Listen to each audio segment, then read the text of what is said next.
All right, and we are indeed live. Welcome, everyone, to another edition of the 4GwQPodcast podcast. This is episode 199, almost 200 episodes for the 4GwQPodcast podcast over the last 4 or 5 years or so that we've been doing this. Almost 5 years now at this point. So welcome to this episode. We have a few topics to talk about. I know it's been kind of like a gaming news week, but we will try our best and talk about some stuff that maybe didn't happen in the last few days or maybe in the last 6 days, but we'll get to some topics, some goodies that we definitely want to get our guest's opinion on. And speaking of our guest, had him on, I think like a couple months ago. I don't remember the exact date, but love this gentleman. Great member of the community. Dying to see him again. Looking, now that you have the cam on, Cognito, you're looking. I'm not gonna lie, dude. Have you been hitting the gym, man? I mean, holy shit! I think I've been hitting a little bit. A little more than usual. A little more than usual, dude. I know you're, you got a big upper body and everything. Last time I saw you, but man, dude, now that you got this cam on, I mean, what do you got? A 4K camera over there? Shit. Logitech, situation. But King got the 4K stuff. I'm not that premium. I got the budget. What's going on, man? Nothing much, man. Nothing much. Glad to be able to finally get you on as a guest. I know last week it was kind of touchy getting you on, but kind of glad we're having you on this week instead, because you guys just celebrated your 100th episode on Iron Lord's podcast, which is obviously very fantastic group of guys doing that, and you guys, have some awesome chemistry. And last week's episode, dude, I got to admit, I couldn't watch the whole thing because it was so damn long, but listen, you guys were bringing it, all right? You guys are bringing it. So, congratulations on the 100. Congratulations on, of course, also launching lordsofgaming.net. We have both of those links down in the description below. But Dad says the Lord is echoing. There's no way he's echoing. Say something again. Yo, testing. Am I echoing? Is that Lord Beer? Lord Beer, are you sure? You can't dance? Am I good? Is my levels good? He's got to be good. It doesn't sound like he's echoing in my headphones. Okay. But yeah, glad to have you back, man. I said, congratulations on 100. That's thank you so much, bro. Big step. Yeah, it was definitely a lot of fun. It's just weird to see wow, 100 episodes and stuff like that, and just trying to stay consistent. And the love that we got, that episode really meant a lot to us, man. It was crazy just to see the appreciation. That's what you want from your peers and stuff like that. And we got a lot of stuff planned out. You already said we launched the site, LordsofGaming.net, plug. But that's all just aside, man. It's good to be back. I know me and you talked for a while about getting me back on, and your schedule kind of works a little bit with me, with my vampire life. I can actually squeeze it in sometimes, and little cross promo with the four guys, man. It's been a while. I'm a big fan of you guys, and it's good to be back, man. So let's do this thing. Absolutely. All right, so maybe there was an echo. Maybe there was a little bit of an echo. I figured it out. I just actually updated my streaming software, and it looks like it turned on my secondary audio device. So, I'm saying 200 episodes like I'm not a rookie here. Like I'm a veteran, and of course I'm screwing it up right at the beginning. So stop. It happens to the best of us, man. Don't even stress it, man. We good. Oh man. Anyway, all right. Well, that's our guest this week, filling in fourth chair. We got two other awesome panelists here, making his 199th straight appearance. We got ZBCI Assassin. What's going on, man? This is the last time I can use this intro, but hi. Yes, that is the last time. Don't ever do that again after this episode. Oh man. Also, we got Italian Clowns, been grinding some Anthem with Assassin. Am I right, Clowns? You loving that game? We're gonna get into that right away, or what? Oh, Clowns, hello? Oh. Clowns in the bushes. Clowns in the bushes. Oh, there we go. Hello. All right. Yep. There we go. So, yep. I love Anthem. I love Anthem. Here we go. We're going to bring it right away. Join us, Inferno. Be one with us. Oh, man. We're going to get into Anthem. We'll probably talk about that first, of course. That game came out last week, and we talked about it. I wanted to get... Of course, Cognito started his podcast, as kind of a looter shooter podcast almost with the Destiny hype and all that. And, you know, Anthem's kind of like the successor almost to Destiny in a lot of people's eyes. So we're going to love to get into that topic. We'll get into that first for sure. Also going to talk about some Pokemon announcements. Finally, you know, traditional Pokemon games coming to Switch. It's about damn time, in my opinion.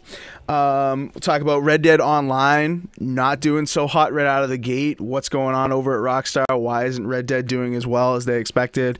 Is it because it's in beta? You know, we'll get into all those. We'll get into theories on why it's not doing as well as GTA Online did. You know, Xbox Game Pass. We talked about that a little bit in the past, but you know, we'll get into some of the rumors about it coming to, you know, essentially every device you can put your hands on, whether or not that's a good thing for gamers, especially Xbox gamers. And last but not least, we'll get into that Atlas Gamers survey that they release every year on their website. Atlas, of course, makers of Persona 5 and the like. And one of the sleeper hits, Catherine, love that game. They're looking to get some information on whether you guys want ports to Xbox or Switch or PC for a lot of their popular franchises. So we will get into all of that. But first, like I said, we're going to talk about Anthem. Let's get it. And, you know, like Clown said, you know, these guys are a big fan of Anthem, all right? But Cognito, I don't know, like, you guys talked about it a little bit on your last podcast, and I know you guys aren't necessarily, like, diehards for it, like you could be identified for Destiny, but, you know, is the thing growing on you a little bit? Like, you getting a little more hyped with stuff that you're seeing that's going to be coming up, changing a little bit, or is it really not in your radar like Destiny has been? This is a funny one. And I actually learned with Anthem, I learned a valuable lesson about like playing betas and stuff that really excites you. And full disclosure, like I was in that private alpha and I was blown away. You know, I was doing it on PC and, you know, just the verticality, the way the game felt, it was doing so many things different than a traditional looter shooter initially, just the basic core foundation of the game. So I was already mesmerized. I was like, man, this is like Iron Man, the simulator. I'm taking off. It was just wow. You know what I'm saying? So that was my initial, say, you know, 30 minutes, hour. Then the second beta came. I mean, the demo, excuse me. I should say demo because they don't like to call it beta when they try, you know, came. And then what started to happen is I start to peel a couple of layers back. And I'm like, okay, this is a really good game from a foundation standpoint. But I'm starting to see some things that I think long-term could have issue. And the other thing that actually surprised me as I kept playing is I'm a hardcore BioWare guy. Like those are my guys. Like Casey, Mass Effect, Dragon, like that's my thing. So the thing I was actually not as worried about coming in was anything story-wise. And I think just because it's a looter shooter and the way when you go to Fort Tarsis and stuff like that, the way you interact, it just wasn't what I was expecting. You know what I'm saying? Like I was really expecting like, you know, these really super memorable characters. And don't get me wrong, Owen's cool and there's a couple ones out there, but nothing for whatever reason resonated with me. So everything to me was just like, yeah, shut up. I just want to get back out in the javelin, right? It was just like to me, like the dialogue choices didn't have the weight that I wanted it to have. And I understand it's a looter shooter. You can't necessarily, you know, have that. So, and then the other thing is once we got closer to release, it became a thing where it's just like I started to see, you know, a lot more flaws, you know, the enemies, the loading, obviously, you know what I'm saying? The respawn thing, the respawn thing really pissed me off because like if you're with randos and you're down, like no one helps you, like you just sit there, there's no option to quit. So you start to see the bugs and stuff like that. So overall, here's the thing. Anthem, the foundation of the game, the core foundation of the game is decent. It's really cool and it's new and it's fresh.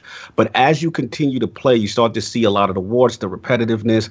And then my big thing, and shout out to Attic, is like, we're end game guys. Like we are the type that we know we'll blaze all the way through to, the end of the campaign. And then we want to know kind of what's next. And what we started to see was the gameplay loop was a little bit more like Diablo than it was Destiny, as opposed to getting more better drops at playing the same mission, getting better drops at a higher difficulty, as opposed to a raid or anything like that. And then you see the roadmap, and Cataclysms are not coming out until May, and I'm worried, man. Inferno, man, I'm worried. Clowns, I'm worried, man. Like, Division's coming. You know what I'm saying? Destiny's been in a little cold right now, but they just dropped some stuff. I'm very concerned about the player base. We heard the rumblings about the sales right now.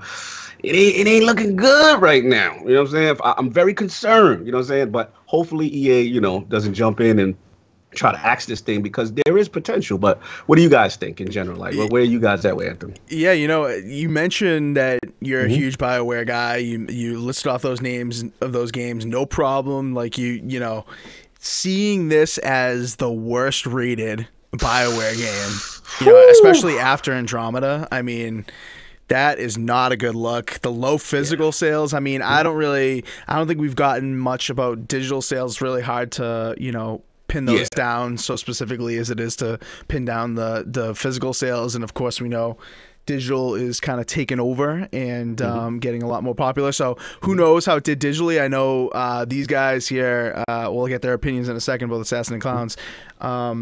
They both got it digitally, and I know a lot of people who pre-ordered that thing digitally so they could have it the minute that thing unlocked. And so fair enough, maybe the digital sales will write a different story, but there has been a lot of criticism on this. A 61 on OpenCritic. It's just not looking good. And I see a lot of people making the point online on Twitter and Facebook and the like, and even on Reddit, saying a games as a service game, a game like this that is going to evolve, is it really fair to base it on that initial burst that you get? Well, in my opinion, it's up to the publisher, it's up to the developer to really wow us right away and get people into the game, because it's only going to happen so many times where a game will come out of the gate being terrible, and then we'll have to wait for updates and get back into it. How many times that happened this gen? It's not going to happen every single time. You can't just rely on that if you're EA. So absolutely. And I just want to make one last point, because you actually made me think about something, is that listen, I know we're in a pile-on media culture. When something's bad, it's kind of cool for the clicks to go in on it. But, like, let's make no mistake. Like, there are fundamental issues. You know what I'm saying? Crashing, all type of stuff. And then, as y'all guys know, I'm the Destiny guy. Iron Lord Podcast, we started as a Destiny podcast. And people say, well, it's not fair. The Destiny guys or the community are really ragging on Anthem the way they are in comparison to Destiny. And I say this, like I said on last ILP, and the last word that I do with Ebontis, is that people got to remember, when Destiny Vanilla launched, or even Destiny 2 launched, from a fundamental level, the game was functional, right? Whether or not you had issues with the story, whether you not had issues with, content after or length of content, that's a different story. But the game actually worked. And that's the thing right now that's so frustrating, because I've seen it, Xbox in the chat, a couple people in the chat, that we've seen, like, I played it, game freezes, get kicked out or something like that. And it just sucks that I almost feel like they needed more time to bake a little bit. And I don't know if it's EA or what the deal, but I'm curious what Clowns and you guys have to say, in reference to that. Clowns, go ahead, man. Yeah. So with Anthem, I wanted to hate this game before it came out. Like, I really did, because I'm against looter shooters. I hated Destiny. I hated Destiny 2. Like, I wanted Bungie to crumble and fall. Oh my God, Jesus! Yeah, and split up and be sold. I know, but Charles, get your man. So, I started playing Anthem. I played the beta, and I hated the beta. Like, I couldn't stand it. I talked so much trash about it after the beta, so it wasn't even funny. And then the game comes out, and one of our friends gifted it to Assassin. So I was like, okay, well, I'll play it. As somebody who likes to review games, I got to give everything its fair share. I can't just slam stuff if I don't play it. It's not right to do that. So I started playing it, and I got hooked on it, and I like it a lot. And the reason why I like this game a lot over any other looter shooter is because of the fact that your level really doesn't matter when you're playing from easy to hard. You could hop in with any of your friends, and it just doesn't matter. You could, like, we've been carrying people that are lower level than me in Assassin, and it's no problem for us. Like, we love doing it. And that's one thing I really like about this, because in Destiny, you almost always had to be like equivalent to somebody's level. It was really hard. You know what I mean? So I think this is what Anthem does very well. It's a very well done casual social game. Yes. But it does, I mean, in all fairness, for a company like BioWare and EA to come out and the game's crashing on people's consoles like 5-6 times, that's wrong. That needs to be addressed immediately if they want this thing to like have any saving grace. Another thing too that it really bothers me is that when you're playing with some people, you know, everybody gets loot drops, and then sometimes right before the end, somebody's game will crash. They can't get back in, and then the loot's gone. Like it doesn't appear in their account. So I think that's wrong as well. That needs to be addressed. Big time.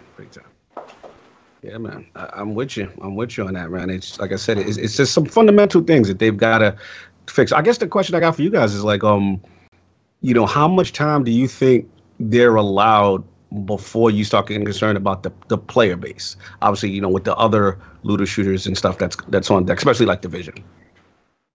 Assassin, thoughts on that? Can you repeat that? Sorry. All right, Assassin. I know you're not listening to me. It's cool. I'm listening.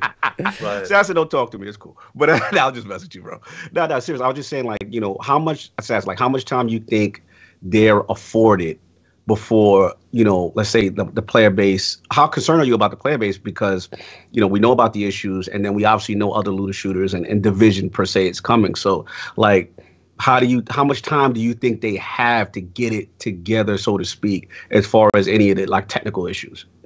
Well, I think they probably deserve, or EA probably give them a few months. I mean, look at Andromeda. They gave it a few months before they just pulled the plug.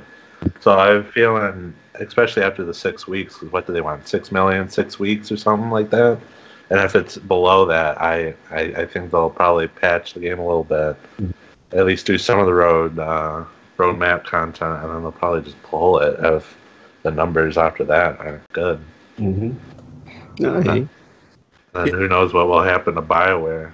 EA doesn't have a good track record of that. Yeah, that's what I'm worried about too. You know, it's kind of interesting. I've been seeing a lot of theories, and I know this is really bad, but you know what? Let's entertain it. Okay, let's entertain it. I've been seeing some theories saying that this was a planned tank by EA. Like they knew. Hold on, hear me out, dude. I've been hearing this. Okay, I've been hearing this. Brett, I won't hear it. Okay, I've been hearing that EA released Apex when they did instead of earlier. They released it so close to Anthem because they knew Anthem was going to tank out of the gate because they knew about all these problems. And from their playtesting of Anthem, they've been hearing not so great things, almost like Battlefield 5. Remember Battlefield 5? Or Battlefield 1 even. You know, these games were scheduled to come out sooner. Even Hardline, right? Remember Hardline at E3? Yeah, they had like everyone up on the rooftops playing that shit, right? They're just playing and going, and everyone's like, oh, Hardline's so good, blah, blah, blah. All of a sudden it's delayed. And people are like, why is this thing delayed, right? So, you know, people have been theorizing, you know, people are saying in the chat, I want names, whatever. Now, granted, this is not from like any inside sources or anything like that. This is just people theorizing on the net. You know, it's crazy stuff. It could be crazy stuff, but it's an interesting thought. It's an interesting thought that, you know, they had a feeling that Anthem wasn't going to do so well, so they, you know, knew Apex was going to kill it and, you know, released it so close because of that. There's a hole to that theory, though. And the hole is this. If EA knew Anthem was going to tank, they wouldn't be hitting people with like reviewers, that influencers, with cease and desist or taking down watermarks. Which one, the Game Changers did? Yeah, like all those people that played it early, they posted videos, they're talking about it, they're big influencers, streamers, like millions of followers. EA's going after them for saying anything negative about Anthem. I will say this. I mean, I don't know. You know what I'm saying? This is a tough one, but I will. The only thing I will say in reference to Inferno's theory is that I remember we talked about it on ILP. I was very upset that they stealth launched Apex so close to the release of Anthem, and I felt like we know they didn't have a good fiscal year last year, right? So, listen, on one side, for Apex, it worked, right? You stealth launch, you don't give people a chance to attack the game. It's just like, yo, shut up, play the game, then make a judgment on how you feel about it. And it did well. Those are my guys, Respawns and Pella, they killed it. I don't necessarily like Battle Royale anymore, but they killed it. No one can deny it with Apex. But the thing I was concerned about is that you're so close to an Anthem release. Now, Apex is that wave. Like, everybody's on Apex. Fortnite is kind of reeling right now. I don't know how long, but, it is. So the thing comes down to, it's like, EA notoriously has that track record of sometimes stacking their releases a little bit too close just for, fiscal year it works, but for a gamer, we saw what happened in Titanfall 2. You know what I mean? And you just, and again, when we talked about RP, was just that, what happens is the Battlefield, the Firestorm Battle Royal for Battlefield. That's dead. Like, no one who's really going to go out and paid money when Apex is out here free, the dominant thing. And it's just, I'm always concerned about the way EA handles those things. And that's another thing that I think kind of hurts Anthem right now, their own damn game. But that's just... Mm-hmm. No, I agree. I think a lot of people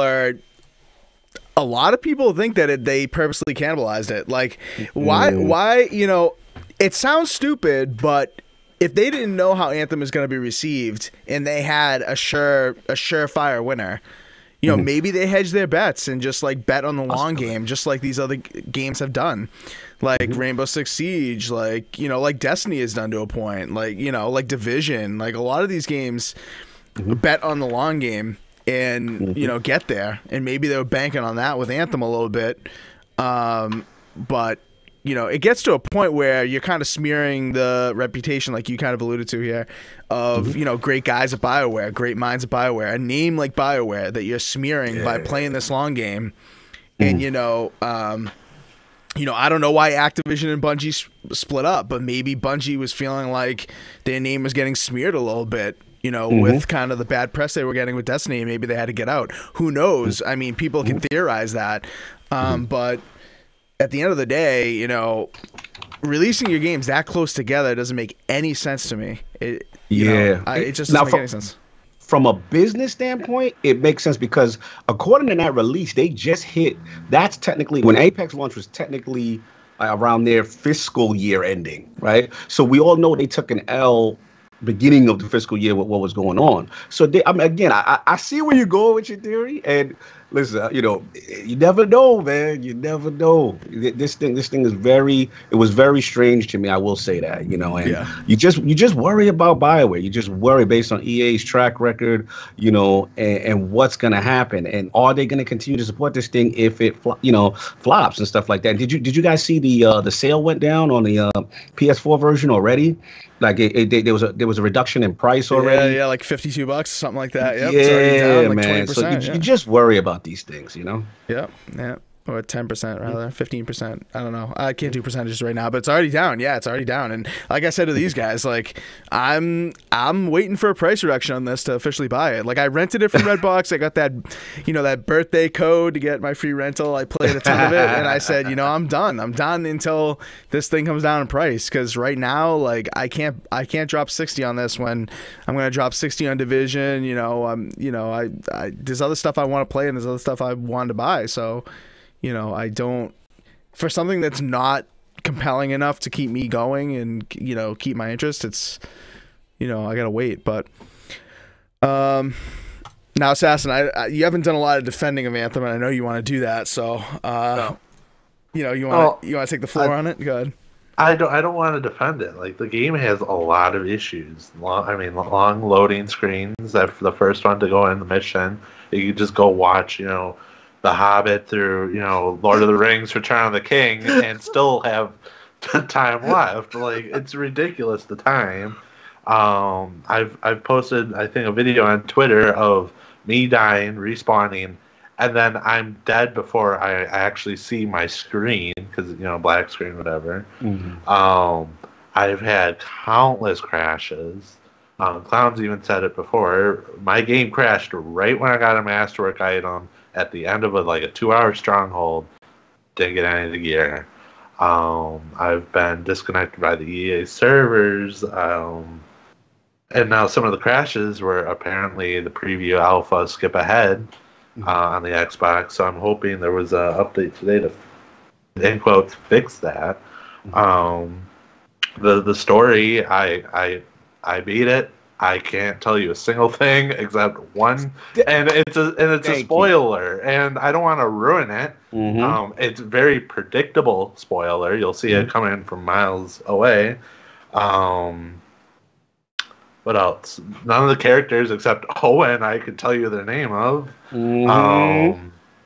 What else? No emotional attachment. What about Diggs? You remember Diggs?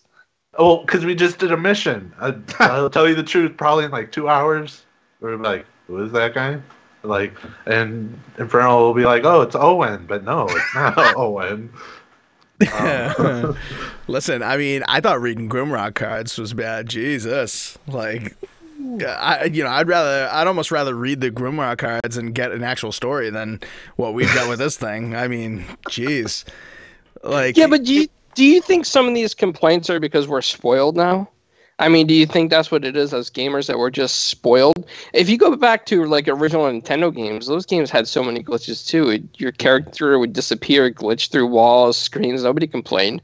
And then, I mean, on top of this, we got Division 2 coming out, and it's going to be the same format as Anthem, basically. It's going to be the same stuff over and over in game. I mean, it is, though, honestly, right? It's going to be the same type of, what do you call it, missions, strongholds, strikes. They're all relatively the same. Tag me in, Inferno. Tag me in. It's all the same. Let's go. Let's go. It is not the damn shit. All looter shooters are not created equal, man. Nah, all jokes aside, the reason why Division, I feel is a little bit more compelling in that sense is that regardless, to me, it just comes down to what you like, right? If you want to be Iron Man in the game, get your Iron Man on, you having fun flying in the universe, do your Anthem, no doubt. The issue comes down to varied content. And the thing that Division has is, okay, even if, you don't necessarily like the story, because supposedly they're supposed to have this whole narrative fixed with DC, okay, fine. Let's say you don't like it. You got dedicated PvP. You got Dark Zone, which is PvE versus PvP. You've got the incursions, quote unquote, strongholds, that they've had before, which is those very high intense kind of strike thing. And then for the first time, they actually have raids. They have 8-player raids where you got to go save, the White House or whatever it is you got to do. So at the end of the day, I think what's in Division's favor is the variety of things you're doing. So if you get bored with one aspect, you can still do other things. Where in Anthem, once you beat the game, and they're talking about Cataclysm's not until May, clowns. That's a long time. And we already got the fundamental issues. So, again, if you like Anthem, I totally see people saying, hey, me and Bontes go at it all the time. Like, he loves Anthem. Like, there's no doubt. That's the looter shooter that he really gravitates towards. But even he is saying, like, yeah, man, now I beat it. And then there's issues with the loot. People are saying now there's a patch that dropped today that supposedly addressed some concerns with that.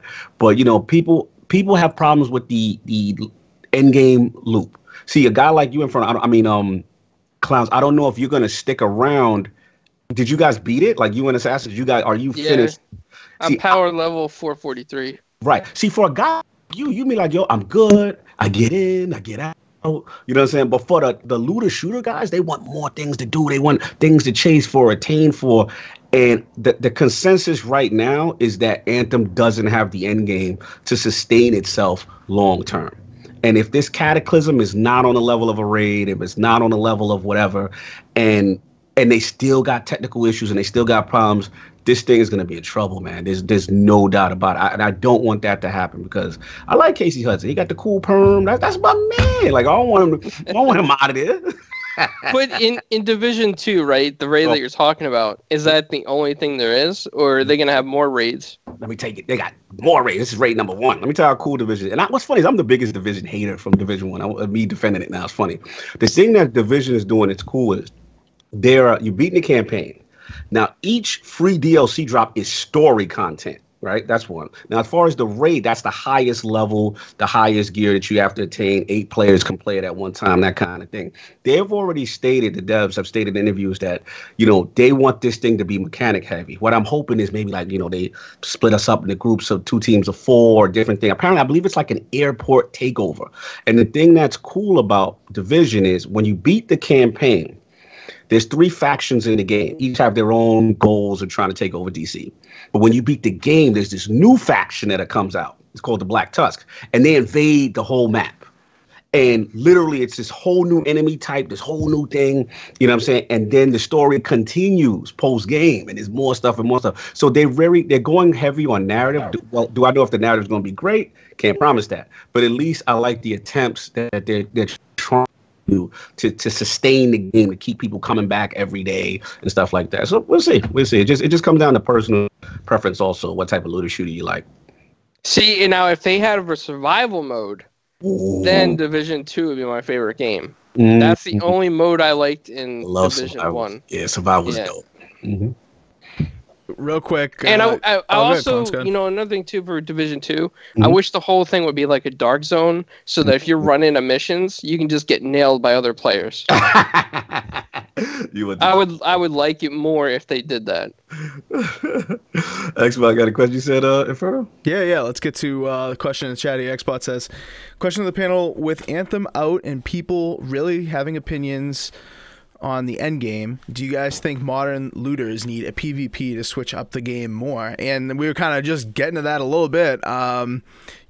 Division has a nice little system for having a PvP mode. Now, I don't know. We'll find out this weekend with the open beta a little bit more. A lot of more people will be able to get in and try like those skirmish modes and stuff like that for a PvP, like traditional multiplayer PvP. But in terms of the Dark Zone, like, I think the implementation of that, especially Dark Zone 2.0, is looking fantastic. And I think that, once you're, getting kind of exhausted doing that PvE thing, like with Anthem, I mean, man, there's only so many times I can do the same thing over and over. I mean, that was my criticism with Destiny 2. But, with what Cognito just described, the new faction coming in at the end of Division 2 and taking over certain areas and changing up some play styles at the same settings, but against different kinds of enemies or whatever. That's an excellent way to do it. And even when you're sick of that, you can jump into the Dark Zone and take on some real people. I think they got dedicated PvP. We also forget they got dedicated PvP.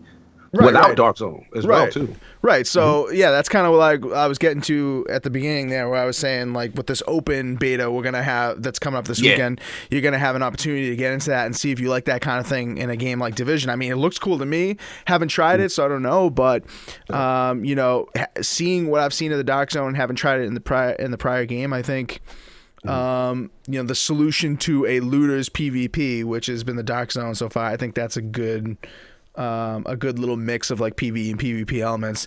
Like Destiny, with Crucible, not your jam. It's fun, but like that's so different from the main game. Whereas Dark Zone isn't necessarily different from the main game. Dark Zone still stays to the Division formula. So, anybody else on that? If you think that looters need a PvP to survive nowadays or get really rolling? If it has a lot of content for PvE, then it doesn't need it. But if it does have it, it needs a lot of balance. Go to Division 1's Dark Zone. Yeah, it is terrible. If you haven't been playing since launch, you might as well not do any of the PvP. Yeah, you're getting robbed out there. They robbing. And you can get lucky. Some people are not dicks. A lot of people are, but at the end of the day, if there's no balance, then it won't be fun. See, they need to create like a living world where the whole game is PvP plus PvE. So like, it doesn't matter if you're going to missions with friends and you do a mission, and as soon as you come out, if you get killed, you lose your loot. They should make it difficult like that, and anybody who cries about it or whines about it is just a baby. Wow. Going in. This kid's bringing it. Yeah. This kid's bringing it. Cognito, what do you think, man? I know you, out of all of us, probably have the most experience with these kinds of things, and you don't. I don't think you necessarily. I don't know for a fact, but I mean, I don't think you necessarily dabble with like Crucible or anything like that, do you? Oh, I'm big. I'm big on Crucible. Oh, man. really? Like, I play Okay. a lot. I play a lot. Like for whatever reason, PvP and a looter shooter, I'll play a lot. And so Xbot, he has some good questions. Like he says, it seems that Destiny and Division, they evolve looters to a point where PvP is almost expected now. I think they definitely set that issue. I agree with Assassins though, in the sense that Anthem could have pulled it off without PvP if they keep giving compelling narrative-based content, right?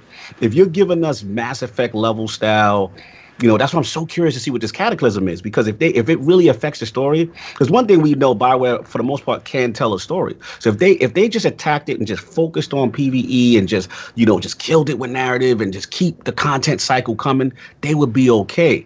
But again, the initial signs point to otherwise. And with the other shooters, again, it is an advantage to hey, when I'm done with the campaign, hey, let's just go jump into PvP. And like you said, Inferno with the Dark Zone, it's like that's one thing Division has that's very unique because it's very similar to the main game.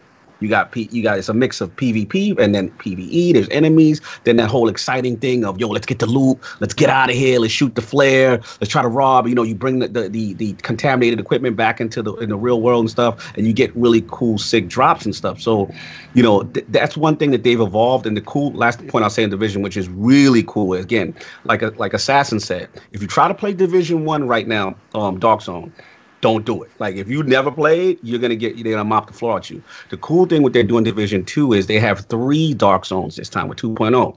And one is an occupied one. So the occupied one plays like Division 1. That's where the game is going to rank you on your gear set and your weapons. And if you've been low life in Division and you want to test your skills against the best, that's you. For guys like me, I'll be in the other 2 zones where it's actually normalized and the stats don't matter as much, and it's more of a balance, and it becomes more of a skill when I beat someone, as opposed to, this guy just no life, that he has every masterwork, every exotic, and his gear set is yada yada yada. That is more compelling to the casual. So I think they found that nice little sweet spot where Dark Zone might actually be fun, because I'm like Assassin, I'll be real with you, man. After they robbed me so many times in that Dark Zone in Division 1, I was like, nah, man, I ain't jumping. I left that to King, and they used to play Dark Zone all the time, but it really required you to know life the game, and I just didn't have. I'm playing like 3 looter shooters. Like, there's no way I could know life Dark Zone. Yeah, what's crazy about the Division Dark Zone that's so different from like Crucible or other kind of PvPs that are integrated with any shooter really, is that there isn't really a set strategy, because it's so different every time. Like, the players can approach from so many different angles, especially in this new one, that, with Crucible, for instance, like, you want to rush like this section, you want to get this heavy ammo, you want to hold this choke point, the maps are small, they're calculated, people have already discovered strategies, that kind of stuff. But like, with the Division, and what makes the Dark Zone different every time you go in, and so new and refreshing almost every time you go in, is that there's new loot essentially every time, and there's new players that play it completely differently and have multiple avenues to do so. With Crucible, like, if you're playing against a really experienced team, if you're high level, you're playing against experienced teams over and over and over, that they're probably going to rush like this section every time and go for this heavy ammo and camp this area or whatever. But like on Division, the thing that makes that Dark Zone formula so great for a game like a looter shooter is that that there's nothing that will be similar, and you have to be on your toes the entire time. You fire that flare, you have to be on your toes from every single direction. There's no, set strategy. I think that's great about it. That's why I think adds so much to the Division versus something like Anthem, where you can complete it in 12 hours and you're killing the same like electric dogs or whatever they are, for hours. It's like crazy. He said electric dogs. I mean, Assassin, isn't that essentially what it is? I mean, that's how you describe them too, no? I mean, yeah, but... So there you go. That's so disrespectful to the enemies.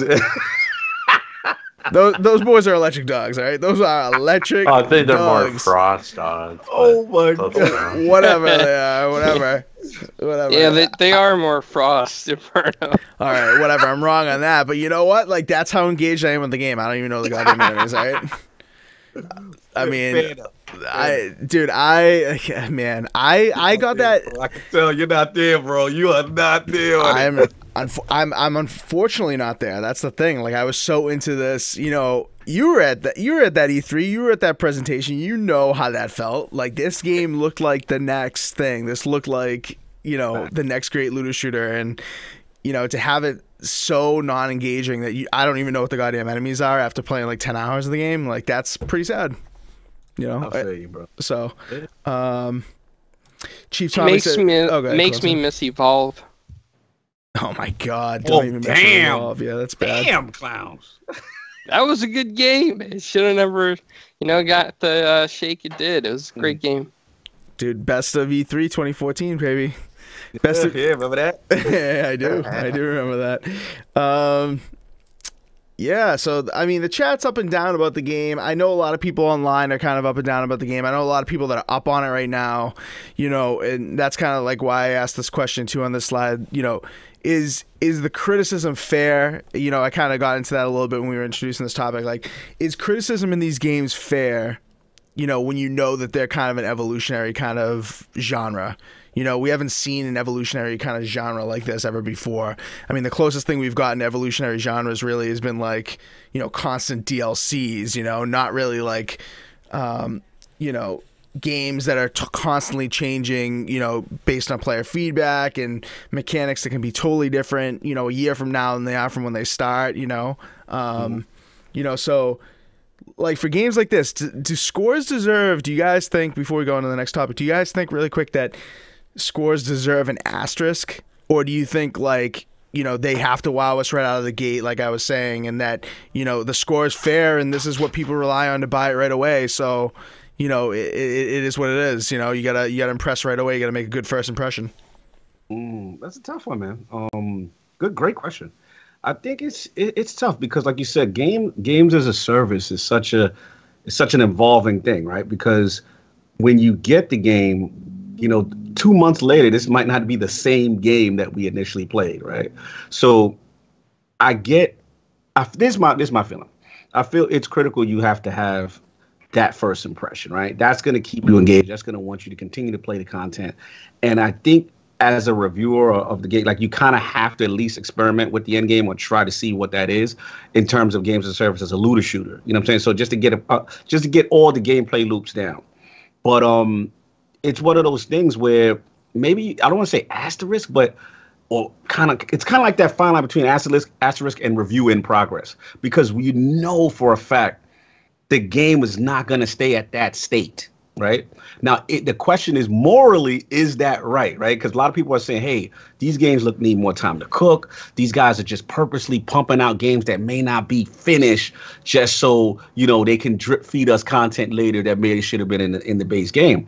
And I think what these looter shooters are learning, especially like what's going through Anthem right now, is that if you don't engage in that beginning, that first month or two, you risk not having any long game. Because the player base is going to be like, nah, I can't. Like, look at you, Inferno. Like, you're like, nah, bro, I'm good. You know what I'm saying? Like, I'll wait for that sale, or you see what I'm saying? So that's how critical the first impression is. And sometimes you kind of need to I like what Division is doing in that sense, because it looked like they took every bit of feedback that everybody had from the first one and said, okay, we're going to do this. We're going to give you clans. We're going to do this. We're going to give you endgame. You want raids? We got raids. You want this? It's like every asterisk. They massive sat down there and they wrote, which doomed them and their player base, because they had the opposite thing where they started strong and then the warts happened and then they just dove off a cliff and then they died, so to speak.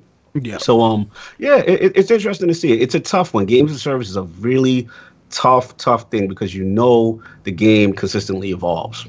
Yeah, and I think people in the chat making good points. You know, say if they charge full price, it's fair in my opinion. You know, I agree. I definitely think that's a great point. I agree with that, because by putting it at that price point, you're putting on a level playing field with other games.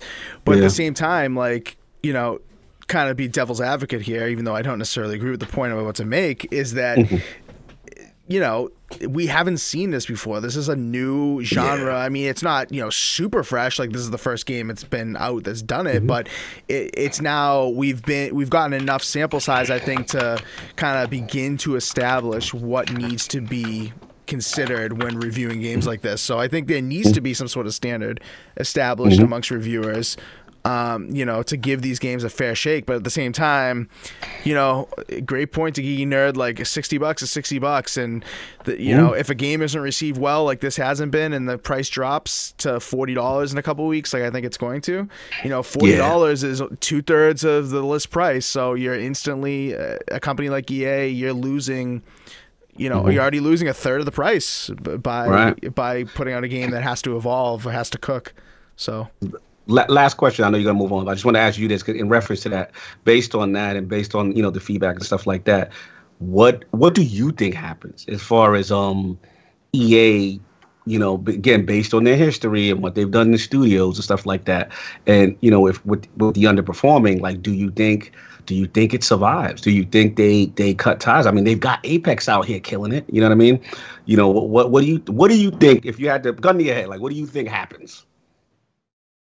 I think they have to stick with it for a minimum of 6 months, see if it catches on. If it does catch on, even the slightest, I think because of the success of Apex, they can hang on to it. But if this were, if BioWare were by themselves and didn't have maybe the publishing power of EA and didn't have that kind of money to be able to sustain it, I think it would be time to cut ties, because attention spans these days are low. Games are coming out at remarkable rates. You can't like put out a mediocre product, let it stew, and then play the long game. Investors don't like that so much anymore, if we've noticed. So money talks, losers walk, right? And they, it would be walking the plank, I think, if it weren't for the fact that Apex is really helping it. In terms of getting some revenue, and a lot of people are buying those Apex packs. Like, people joke around with the free to plays and with people buying Apex packs and stuff. I mean, they're probably making more on that thing, just like Fortnite did. Probably making more on that thing as if it were even $60. So don't get it twisted on that. They are making good money on that Apex. See, that's something I think that they need to look at when they make as a game as a service, is that they need to look at the pricing structure. Should they charge a retail price, or should they charge just a nominal monthly fee? You know what I mean? Because if this game came out at like $10 a month, would it have more users in hopes that the game evolves versus a $60, $40 price tag? Or should they make something like this, go free to play, add loot crates, add more microtransactions? And if it's free to play, would that increase the user base? It's a good question. The free to play model right now, it's very interesting, right? It's very interesting to see, they seem to be taking that risk on keeping engagement, and engagement does tend to, if the game's good, it does tend to lead right into those loot boxes. Wasn't there stories of people spending all types of ridiculous money recently on Apex Legends as far as the the microtransactions in it? Assassin, what was it? I think you were the one who kind of tuned me into that when that first happened, Assassin. What was it? Like, somebody bought like 500 packs or something, or the rarity of an item was like 1 out of 500? There's an item in the crate that drops 1 out of 500 crates, and it's the heirloom item, and it's only like a knife or a wraith and a card or whatever, but it's very rare, and people want those rare items. Ridiculous. $500. So yeah, I mean, people are looking to spend their big money on the to have that rare thing. I mean, and I think they're more likely to do it if it is free. So maybe Anthem could have gone that route and carved out that niche in the market by presenting a game like this and you break it up a little bit, Frono. Oh, am I really? Hello? Yeah, a little bit. Hello. There you go. So, I mean, they could have been, an industry changer for games of the service, but not games of the service, but for looter shooters by doing that and maybe getting a huge player base right at the beginning. Maybe some people drop out, but maybe they don't. Maybe they stick around and they have a good enough time. Like, look at the people who've played Anthem so far that have looked at the reviews and said, oh wow, these reviews are terrible. I'm having so much fun with the game, and it seems so fun at the beginning, but then you get Endgame, and it's like, okay, well, cool and all, but what's left? As far as the honeymoon phase. Yeah, exactly, the honeymoon phase. Exactly, that's a good way to put it. Well, I think I'm having this might be weird, but I think I'm having more fun in the end game than I had at least at the beginning, because the challenge of trying to get mastercrafts and just the difficulty of Grandmaster 1. Like, I might not have the best loot, but at least the trying to get the best loot, I think is fun. The difficulty of all the enemies one-shotting you sometimes. I can attest to that. I think there's some truth in that. And, it was fun when Assassin got his flamethrower, his Mastercraft flamethrower, because he was going in there just, like, boiling everything for the first few times. Yeah. Wow. Kid's an absolute savage on that thing. I mean, how many hours do you have put into that so far? Definitely over a day and a half of game time. Unreal. Wow. But I mean, it's fun. Like, you going having a bunch of scars, like, land at your feet. You go as a Colossus. You just pull out your flamethrower, burn them all. Have like this Tesla gun on your back. You just pull that out, and everyone just goes boom. Nice. You playing that Colossus? All right. Yeah. Well, speaking of, we've been talking about this for a while, so we got to get off this topic, unfortunately. But good discussion on this. Good discussion on this for sure. And definitely leave your ideas in the comments, or hit us up on Twitter or whatever if you disagree or agree, or tell us how you're feeling about Anthem, because I'm seeing a lot of differing things on Twitter and Facebook, and I'm actually surprised with some of the opinions I'm seeing from some people, and I really want to see if that kind of changes as we get a couple weeks on and you get to that end game, and it's not as not as engaging as it was in the early game. But anyway, let's move on to speaking of $10 a month. We've got Games Pass. Game Pass is excellent. I'm a huge fan of Game Pass, only because not only for just the new games, but some of the old games I'm able to get back into. A lot of people will criticize it for not having big third-party titles, and maybe those will come someday, but I think the value is there for the first-party stuff, and especially for games like Crackdown 3, would have never spent $60 on that, but I'm glad I played that with Game Pass. And Gears 5, like, I know, I probably am not going to drop the $60 on that, because I'm going to always have Game Pass, and, having that security to have that digital copy right away, and, still be supporting, Microsoft and supporting some of these companies that, the games are a little long in the tooth, but they get their cut too, No doubt. But, the topic of discussion for this one isn't necessarily just Games Pass in general.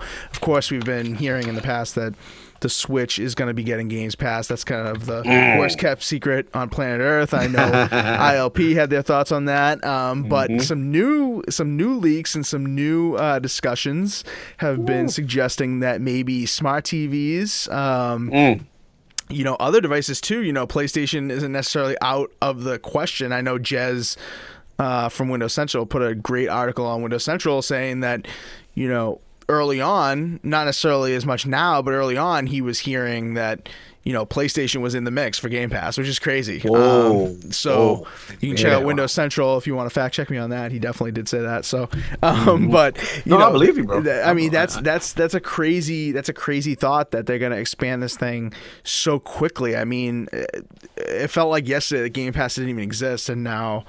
It's going to be on Switch, going to be potentially on smart TVs. I mean, I don't know what would hold them back on some of these platforms. I don't think anything would necessarily, but especially with xCloud coming just down the pike. But like, do you think this is a reality that this is going to expand this quickly, or is this just rumors and they're going to, some people are saying Switch isn't even going to happen until 2020, and, is this reality? Is this a good thing? Are they expanding too quickly? What do you guys happen to think about that? You want me to jump in? Or, yeah, please. Whoever. I feel like I'm talking too much. Yeah, go ahead. No, you don't. Damn it! Listen, this First of all, again, rumor, speculation, right? We have to preface the statement, but it's from so many reputable sources that you almost gotta say it's not rumor. Like this, it feels like it's happening. It's definitely as far as the Switch stuff and the ultimate devices and like we said before. I mean, Phil made it clear, you know what I mean? At E3 when he jumped on stage and he was just like, look, we are trying to push this thing to every device. Mm-hmm. This is the reality, you know what I mean? And we understand why it makes sense from the Switch standpoint, in the sense that they've got that huge user base, right? Microsoft would be able to have that Game Pass on that device, would be able to penetrate markets they would never be able to touch. Same thing with mobile gaming. These are markets a lot that, China, all these other places that the Xbox console is not going to penetrate. We've already seen the numbers in Japan and so on and so forth. So this is that strategy. This is, in my opinion, how Phil is able to get a seat at the table. Because remember, Xbox is at the table now as Microsoft as an entity. You know what I'm saying? And I think this is something that one of the directives that Satya is probably giving them the green light on. This is just what my assumptions based on what I see. So this is happening. The question is how soon? We know Project X Cloud that's the big determining factor. Is the functionality there? Is the latency there? One thing, all these rumors to me suggest that they are extremely confident in the service that they have, because you don't make this type of an aggressive push unless you know that tech is doing what it do. You know what I'm saying? Yeah. So, I got some answers for you on that, but go ahead, let's go. No, please jump in. Jump in. All right, so I messed around with a lot of stuff. First off, I just want to say this was a 4GwQ prediction from like 4 years ago. I predicted Game Pass. I predicted the Netflix of gaming.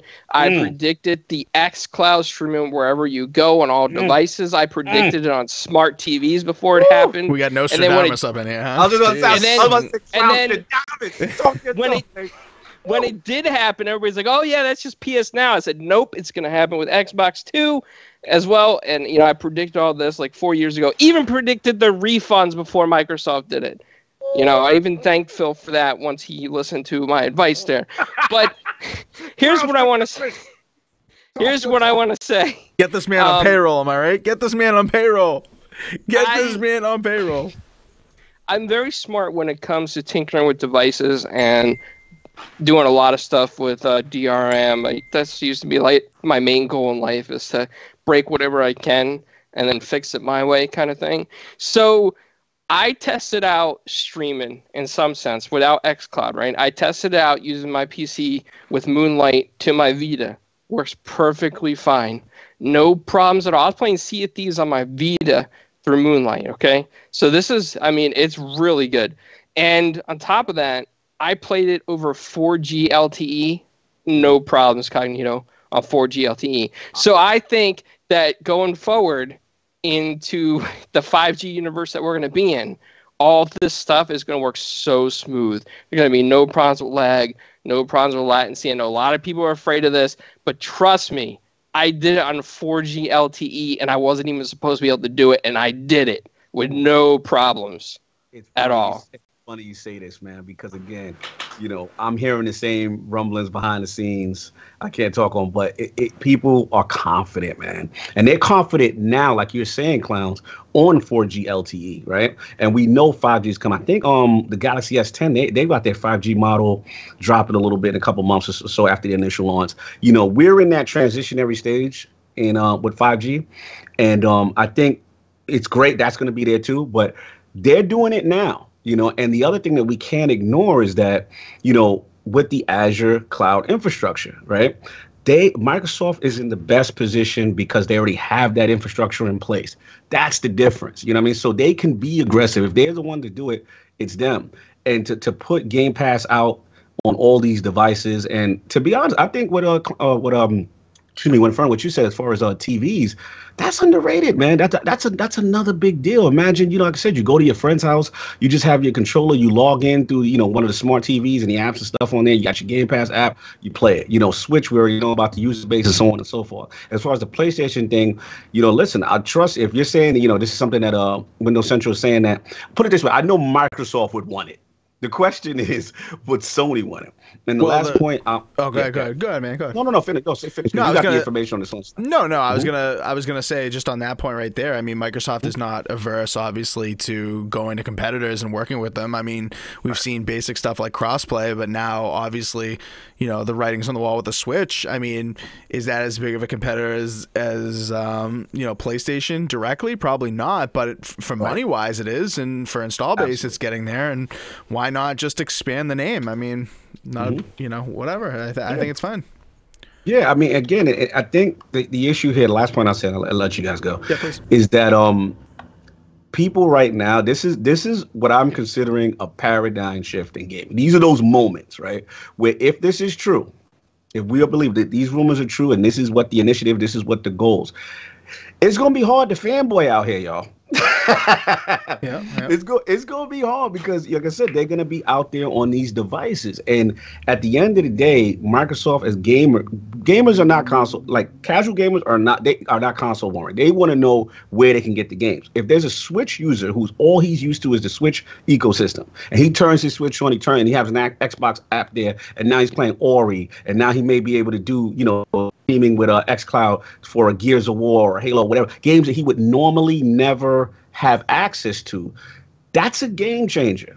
That's a whole base that you just completely opened up to that you wouldn't be able to touch, and then you get locked in to that subscription. That's what they want. They want that subscription. They want you signing in, just like a Netflix or anything else. You know how it is. You sign up for something, a monthly service, a EA Access. Nine times out of 10, most people forget and they leave that reoccurring thing. Dude, bro, it just happened to me with Tidal. That music service that's from Jay-Z or whatever, dude. I signed up for that trial and they charged me. I saw that charge come with my credit card. I was like, damn it. Yeah, you're like, damn, I should have cut this off. You know what I'm saying?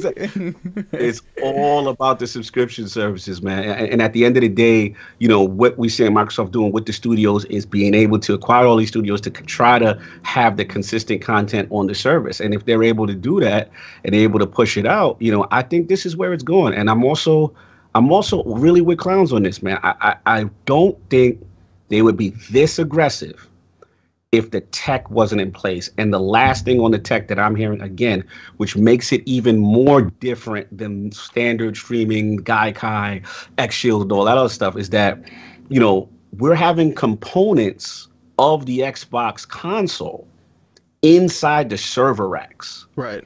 That's different, bro. That's the middleman. That's where it's different from streaming. And again, from what I'm hearing, that also leads to the game changer as well, where you are literally simulating that kind of stuff. You know what I'm saying? Simulating almost a one-to-one relationship. And we'll see, man. All I want to see is, can they do it with competitive shooters?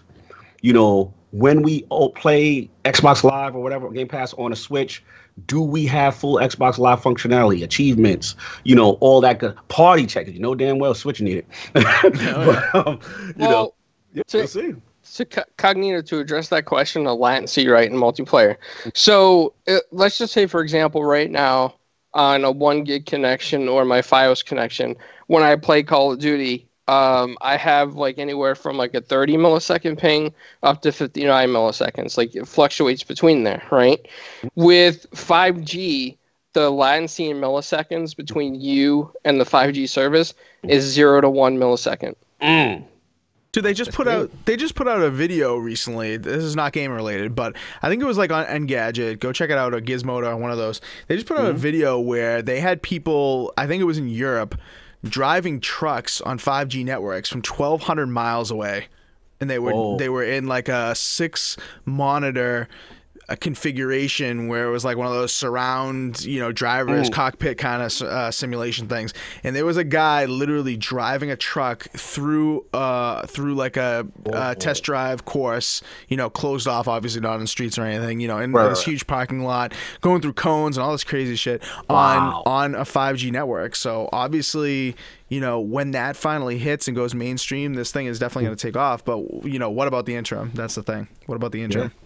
Absolutely. And then what about the people who, let's be honest, not all markets are going to have the 5G, right? There's going to be people who still going to be 3G and 4G as well. But like Clown said, with 4G, is it enough? Is it playable enough? Is the functionality there that they can still operate like you're in front of a console, and that's the key, man. That's the key. It's exciting times for me. You know, I love tech. That's my background, and you know, I think Microsoft sometimes tends to be ahead of stuff. The question is, you know, normally the question that passes, are they too ahead? But in this case, it seems that the transition is right in line to where the industry may be headed. And this is exciting. I'm dying to see. I just, you know, people just gonna have to get out their feelings about seeing an Xbox app on other things.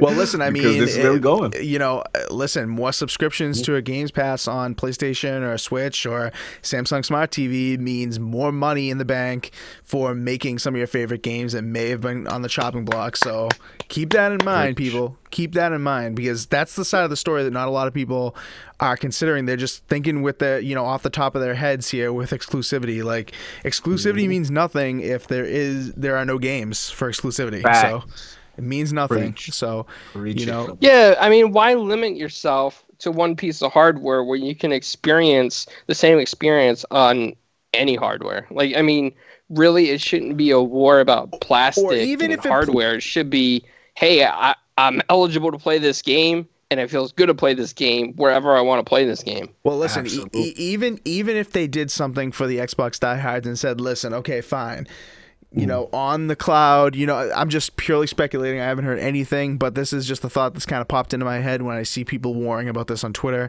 Maybe on the Anaconda, whatever you want to call it, the next generation, it plays at, you know, full 4K fidelity, uncompromised, 60 frames per second, you know, all the visual and audio bells and whistles that are available at that point in time with HDR and whatever the next iteration of Dolby is, whatever. And then on the streaming devices, maybe you can only play it up to like 1440 or like 1600p or whatever. Maybe there's a little bit of a hit.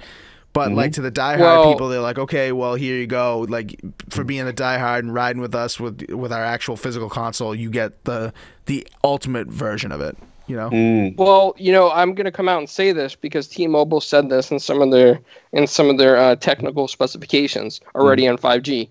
5G can play 8K videos in seconds. Wow. Full streams in seconds. Wow. So imagine we get into halfway of the next generation, you know, 8K TVs become more common in the household. The servers behind xCloud is going to have no problem computing that as long as the 5G is going to keep up, which it will. So, I mean, the movies are already phasing to go to 8K because of 5G. So I think it's going to happen with games too eventually. It's pretty exciting stuff, man. How do you think they handle price tiering? Because, you know, as it currently stands, you know, Xbox Live subscription for multiplayer online, all that stuff, you know, Game Pass have their subscription. These are things that we're used to being in the Xbox ecosystem, right? But what about now the Switch owner, right? He gets his Switch, you know, they currently have an online service, or what is it, $10 or whatever, $20 a year, whatever it is. And, you know, how is that leveraged? Because do you think like Microsoft can honestly say, hey, you need Xbox Live and Game Pass subscription? Or do you think it's just the Game Pass subscription? Like, how do you think they leverage the pricing for people outside of the Xbox ecosystem? I hate to say it. I think they're going to have to keep it the same as the Xbox Live ecosystem. Ooh. I think they're going to have to keep it between $10 to $12.99 a month when it launches on other devices. I don't think they can go any higher than that. Because here's the argument. People are going to say, oh, I can play Anywhere games on the PC for free without Xbox Live. Right. So when they play Game Pass on other devices, they're going to expect the same thing. So what I think Xbox needs to start looking at is some type of tier pricing that includes Live with Game Pass, or maybe include Game Pass with the Live subscription for Xbox Live people and just get rid of games with gold. I hate to say it, but I mean, that would make sense to me from a business perspective. It's interesting. What you think, man? What you think, man? Man, I mean, listen, I'm a big fan of the tier system. I'm a big fan of the $60 tier being the new, you know, the new ultimate tier, and I'm a fan of Xbox Live Core service being dropped in price because you know, it's interesting. It's like as tech increases, things go down in price. You look at processors, you look at hardware, computer hardware, whatever, even like software, right? As new versions come out and the same thing exists year after year after year, the pricing on the older stuff goes down. Why can't that be true on the service when the service hasn't improved incrementally like hardware has? Why can't we get a little bit of a reduction, maybe to like $40 a year on the live, and then the $60 tier, including the Games Pass or including the xCloud or whatever, right? And then and then what will the press be? The press will be twofold positive. It'll be lowering the price of the other stuff, and then you're paying the same. What the line will be? Oh, you're paying the same amount you used to, but now you're getting something so valuable as xCloud. It's a double positive for, I think, Microsoft, if they were to go with that tier system instead of just having like 60 include the two, because then you'll have people being like, oh well, I don't need that anyway, like now I feel like I'm paying for something I don't need, right? So yeah, it's interesting. I want to there's so many little infrastructure questions we have to see once they launch, and I will say this, I can't wait to get in that beta, man, when they do that Project xCloud. I just want this thing in my hands. I just want to see it. Absolutely. All right, Assassin, get the last word on this. I haven't heard from you much. We want to hear your thoughts on it. I know you may not be necessarily in the market for this, depending on your internet speed, but nonetheless, are you kind of interested in this thing? And internet shaming. Listen, when you listen, I mean, we're being real. It's been 199 episodes. All right, we're being real on this thing. Everyone knows he lives in Canada. I mean, what do you expect? Disrespect. Get them, Assassin. They disrespectful out here. Well, first off, I don't live in Canada. I live in Wisconsin, so that's South not Canada. And then you live in Cuba, clowns. Okay. So, secondly, I think Xbox Live should go free. I don't think it's fair if like PS4, TVs, PC, Switch, whatever gets the service for free, and then just make us pay for Game Pass if we want Game Pass. I think that would be the smartest move. But other than that, I mean, with Game Pass being on other consoles, if it gives other people a chance to play games, like it's just more noobs in my lobby. Oh my god! So you just happy about that influx of noobs you could frag out? That's I mean, it's like Christmas noobs, 365 days a year. Like, get him, Assassin. I feel you. Now, there's no interest for you on any level. What about like when if you're traveling, you got the phone out, you're at your friend's house with TV. You don't want to take that xCloud, you want to boot it up on somebody else's screen. You don't want to do that. Well, I mean, I would definitely do that, but I mean, it's a lot of money I don't have. Mm-hmm. But I mean, if theoretically speaking, right? Let's just say, obviously your Xbox Live account, you have Game Pass. Wouldn't we think that it would be one of those things, just a sign-in thing, and then just from an authentication standpoint, you'd be able to log in like without paying any additional service? Is that the case? Likely. Mm-hmm. So that to me is exciting. You know what I'm saying? Like, again, just going, traveling and just being able to have whatever your library is in reference to the games and stuff like that, and just sign in, and it's like, okay, boom, and maybe if they get to the point where we have this and cross progression and cross play all interwoven, that to me is the future. Yeah, I want to be able to, play my game, start it out on my Xbox, take it to my Switch, continue what I'm doing, and so on and so forth. I want, do it to the TV, fine, whatever, whatever device that it's on. You know what I'm saying? Like, that to me is so exciting. Like, I've always wanted that, and I've always wanted Xbox to get into the handheld business, and ultimately, Switch has the perfect form factor for that. You know what I'm saying? Because you have both the shifts, you have both the analogs, you have everything you need to play a competitive first-person shooter. I'm not saying the controller is the greatest for that, but at least you have the functionality, right? So this is cool, man. This is really exciting stuff. And like I said, fanboys, man, I feel bad for y'all because it's about to be a wrap. That. I'm telling you, man, this is where it's at. And to me, gamers win. Real quick, let's go to the YouTube chat on this because there's some people accusing us of ducking a question that we are not going to duck. We are not going to duck, and let's address that right now. Chief Tommy says, "Can we admit that Games Pass has filler content? Is everyone down with multiple Games Pass EA access like renting services?" All right, and no, I'm not down with multiple renting services, and yes, I think that there is a ton of filler in Games Pass. Some of like it is Celeste, that no bad game. Celeste is not in Games Pass, is it? Yeah. Oh my dude, that game's good. Are you kidding me? That game's excellent. No, I hit the uninstall button. Oh my god. Oh wow, wow, disrespect. All right. Anyway, no, there's a lot of filler content. Some of it's actually good that you should give it a try, but some of it is extremely number boosting. But here's the thing.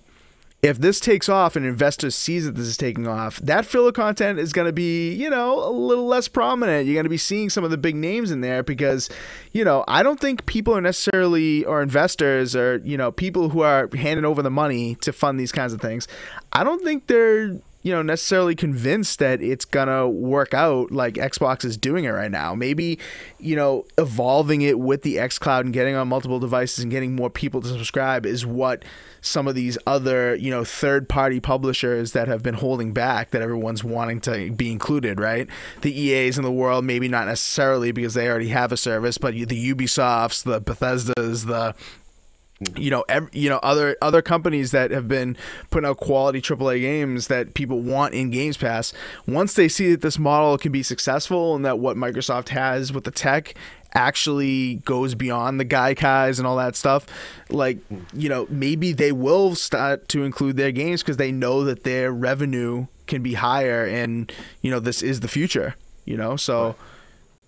For now, it's a lot of filler, but in the future, I mean, what do you guys think about that? In the future, if they see the success, you think the third parties are going to jump on board with something like this and include themselves in a subscription model that Microsoft is pushing? Absolutely. Absolutely. I mean, it comes down to the fact, like I said, they care about engagement. That's all they care about. They care about, people coming into that ecosystem and playing a game. And sometimes you even see reviving franchises prior to a new launch. But we also have to remember this. Game Pass was launched during this whole transitionary era with Phil acquiring the studios and doing so on and so forth. So we still have all these studios that's now acquired that will be, for the most part, as long as they stay consistent, what they said, day and date in Game Pass. So we're excited to see, a lot of things that, Obsidian and Exiles, all this Ninja Theory, all these games that are now underneath the Microsoft banner. So we have to give it time to cook. Yes, right now, is it like, oh my God, is every AAA bomb title in here? No, I'm not going to sit there and say that. You know what I'm saying? But we can't act like Halo, Gears, Forza, and all that stuff is something to sneeze at either, that you're just paying that little monthly subscription for. So I think it's going to evolve. You got to give it time. They're still in that transitionary phase of acquiring studios, and these studios are now working, right? These studios are now behind the scenes getting the content together. Let's see E3 what's going to happen there. Let's see next year what's going to happen there for the next gen. I mean, and it's still, I think they're in a good position. You know what I'm saying? You just got to give it time. If right now is not your bag, then right now may not be your bag, Chief Tommy. But you got to give it some time, man. You got to see. I think all subscription services has some filler to some extent, but also a lot of indie games that may not normally get a chance to shine. Like we had the Ashen Dev on. He was talking about how great Game Pass was for his engagement. You know what I'm saying? Especially with the the cooperative aspect. So this thing helps, man. This thing definitely helps because you're putting stuff on an even play. Like Ashen right now is on an even playing field with Halo and Gears. Like that would not happen normally. Right? Yep. People would never give that game a shot. They're like, I'm not gonna pay $60 for that. But now it's in Game Pass. You know what? All right, let me download. Let me see what it's about. I'm gonna be honest with you, Cognito. I gave it a little bit of a chance, and then I hit that uninstall button. But the fact is, you tried it, right? That's all they care about. True. That you logged in, you had some engagement. All they're banking on is, let's just say it's 10 of you, right? They're banking that 4 to 5 guys say, you know what? this action is not that bad. You know, I'm gonna keep rocking out. Yo, let me get my friends in and da da da. That's all they're banking. You know what I'm saying? And I think that's the end game for them. They just want you in that ecosystem. They want that subscription service at all costs. They want that reoccurring credit card charge. That's all they want, bro. You know, I do a little bit of work in marketing for my company, and you know, you send out a little, you know, an email blast or some sort of like engagement item, like a survey or something like that, and you'll send it out to like 10,000 people or whatever, and you'll get engagement on that in like 10% or whatever, 13%, 15%, and that's considered like pretty decently good. But then that 15% that engages it and likes it, uses word of mouth, they tell their friends about it, and then they tell their friends about it, and then that's how it spreads to people who, the kind of people they want playing their game anyway, or doing that thing, or the kind of client that you want. So that's what Microsoft's banking on. And, you know, same thing with these games. Like, you know, a lot of it's filler, but they're going to catch a little bit of lightning in a bottle with some of these games that Cognito put perfectly, you know, would never have gotten the light of day if it weren't for a service like this. So, but, you know, I think it's a great thing. You know, I won't bash Games Pass until, you know, there are months where they don't add games to it. When it gets to that point, maybe, but I don't think that's going to happen anytime soon. I think, you know, that and xCloud are the future, and the more devices, the better. Just like keep bringing that money into making some of these great games. So, all right, let's move on. Let's get to the next topic, which I definitely want Assassin to get on first because I know he has some thoughts on this game, and that is Red Dead Redemption 2 Online. Now, they call it a beta, curiously, but the player base on this thing is just dropping, right? Yeah, month over month, it's gone down 14%, the player base. The revenue, not looking good. 1/5 of that of GTA Online, and GTA Online has been out for how long now? Like 6 years? 5 years, something like that. It's been a long time, and the revenue is just not even close for Rockstar that it has been for GTA Online. And, you know, question for you, Assassin, really first out of the gate here, because I know that you've dabbled with it a little bit and you were kind of interested, but now you're certainly not interested. Is the game not doing well player base or revenue base because the game is just flat out not good, or are people just like sick of this kind of like GTA Online model, and they've already invested in GTA Online, so they'll keep doing it, but for a new game like this, they're not really interested? What do you think? Well, first off, I think the game is good. The online component, not so much. I know when I was playing it, there was like a lot of like griefers, right? They would hog tie you, drag you, kill you, and I mean that can happen in GTA Online, except for the hog tying. But like, you can only buy like there's not like good content, right? There's a bunch of horses, guns, whatever. But like GTA, you can buy like apartments, and they have these weird cars and races. I mean, there's probably races in there too, but I mean, it's horses. Like, at the end of the day, would you rather drive like 1 billion miles per hour or be on a horse? Like, and then plus at like the beginning, there was that whole not conspiracy, that whole the microtransactions where the payout of just playing the game without paying was ridiculously annoying compared to, you know, paying. And I mean, they fixed that and stuff, but that still left a sour taste in people's mouth, and people don't want to grind for, you know, for stupid reasons. So I mean that's pretty much it, at least that I can think of. Interesting. What's the core gameplay loop like, Assassin? Because I've not even touched it, so I only played it a little bit, but because I mean, every time I played, we always were constantly attacked by someone because there wasn't really much to do. Like, when I did play it, there was some missions where you had to take a caravan, like, to point A to point B. People could kill you, and it was just annoying because you couldn't really do it solo. And it just wasn't fun. Yeah, I mean, I you know, Clowns is joking about in the chat with that quote of the episode 199 saying 1 billion miles per hour, whatever. But you know what? That's an actually very good point that I had never even remotely considered about why there's a difference between these two games. Because, you know, Red Dead Online is very, very similar to GTA Online in a lot of aspects. Obviously, it comes from the same umbrella. Obviously, they want to repeat the success, so they tried the same thing, and it's just not working out for Red Dead.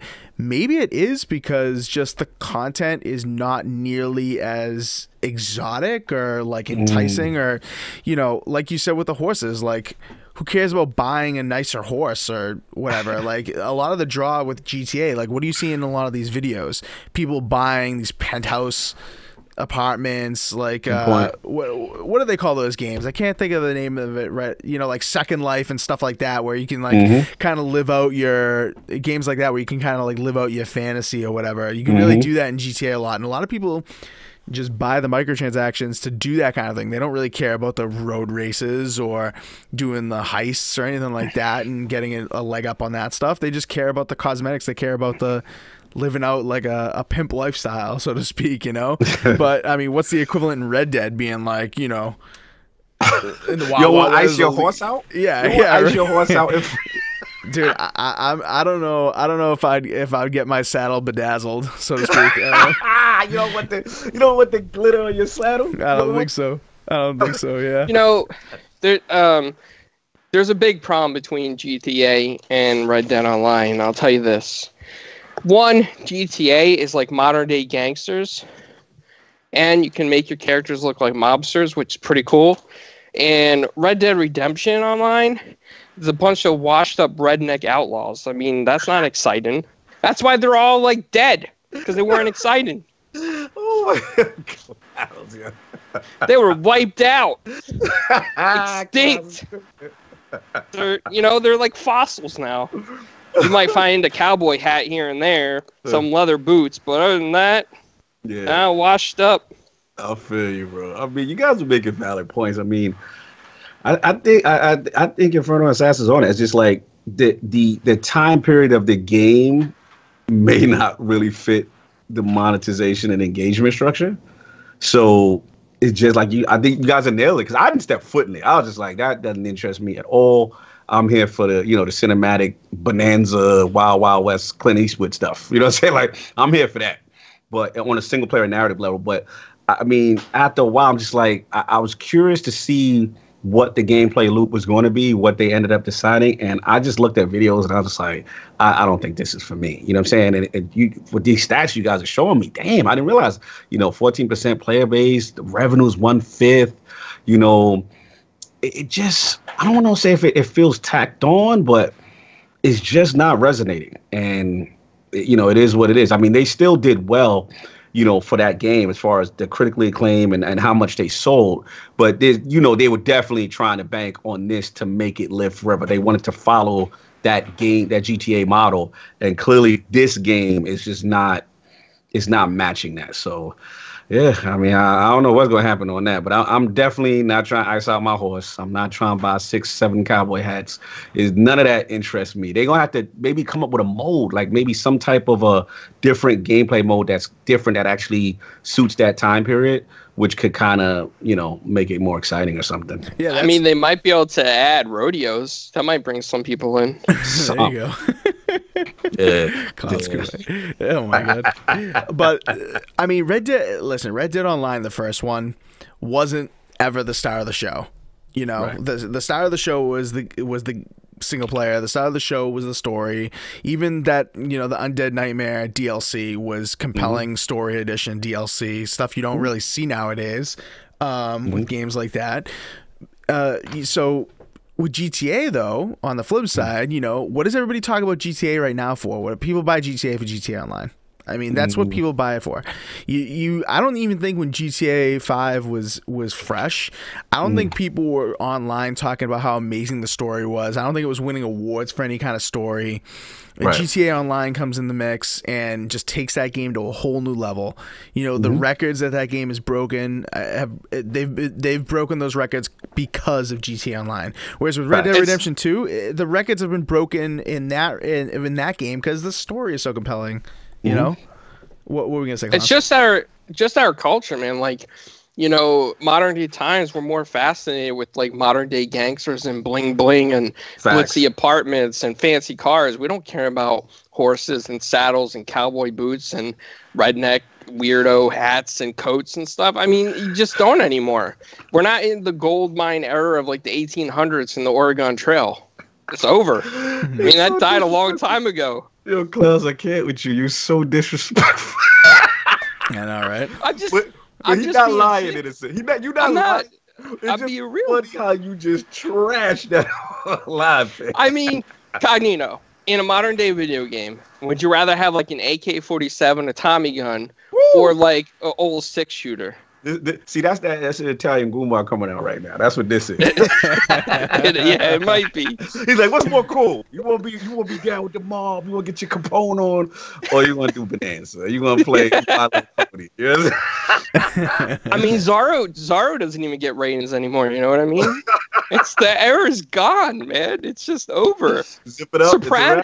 It's a wrap. Sopranos is more recent, and that gets more views. I'll feel you, bro. Dude, honestly, I think you may actually have a point, because I know a lot of people that gave up on Red Dead 2. As compelling as that story was and the gameplay is, like, people were just not into the setting and just couldn't continue. I know a lot of people who gave up on it, even though it was supposed to be the game of a generation, right? And I, much respect to Fonzarelli, who's been on the show, and obviously you guys have had on ILP a few times, and is a big fan of you guys too.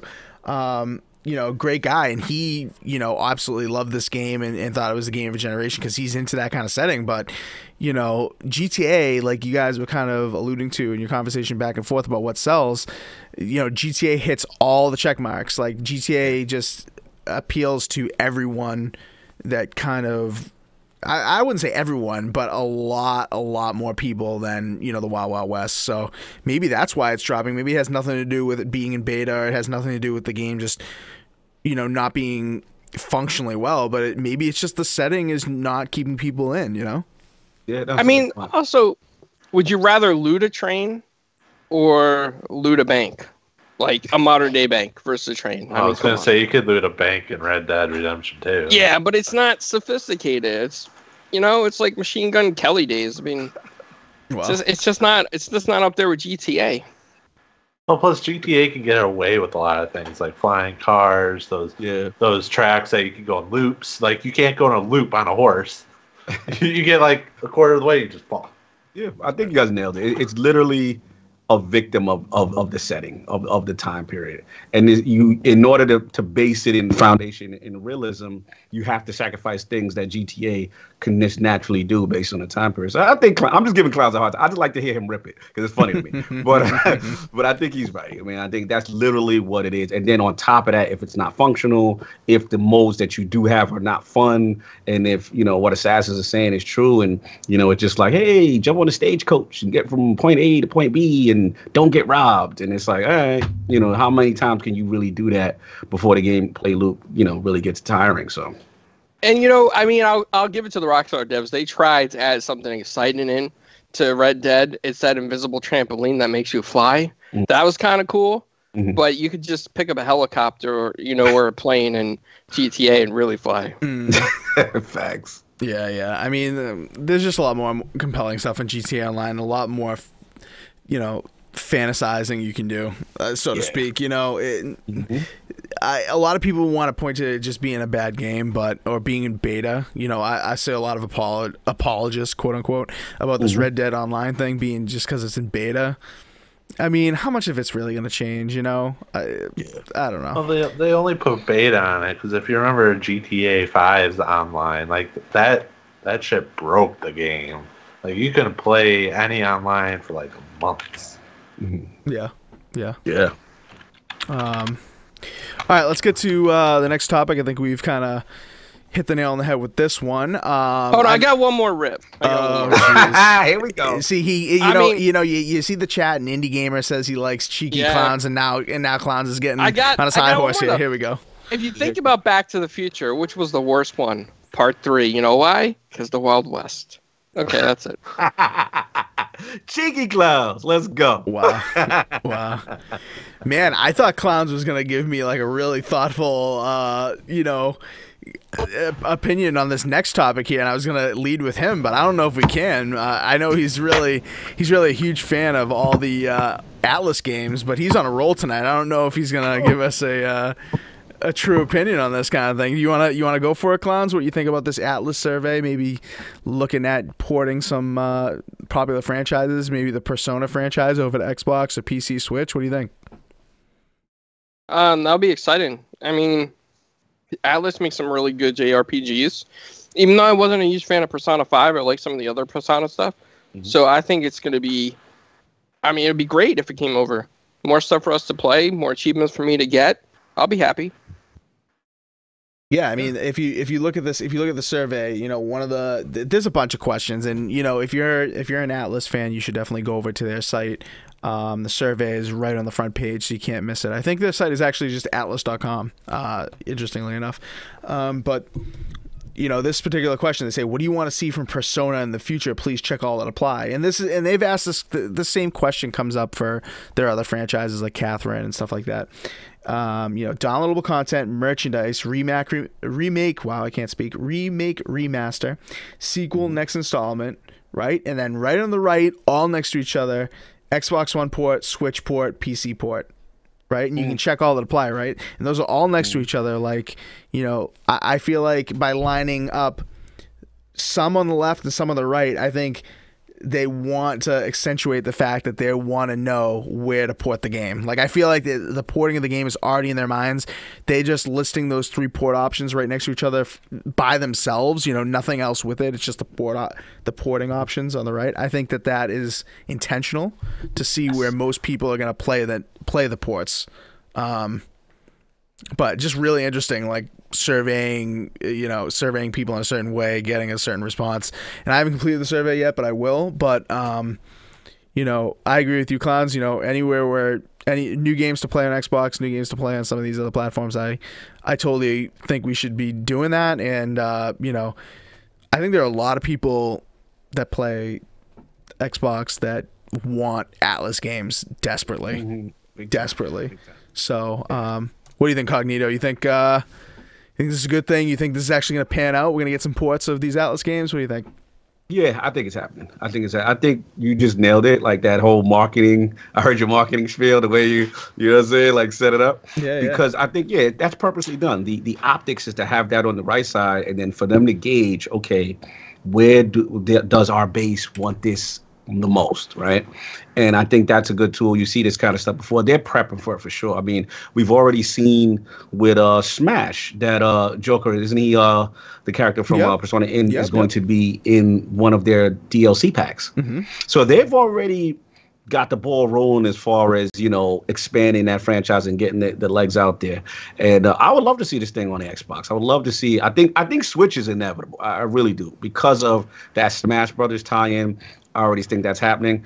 But yeah, man, I would love Microsoft to jump in there and literally, you know, see if they can get that on the platform, because, you know, the JRPG stuff, that kind of thing has always been an Achilles heel for them. They never really, you know, have an abundance of those type of titles. And yeah, I like to see stuff like that. I'm the guy that fills out surveys of a game I really like. So to see you guys show me that, it's really cool. So yeah, they are definitely in a prep stage for where this thing is going to expand out next.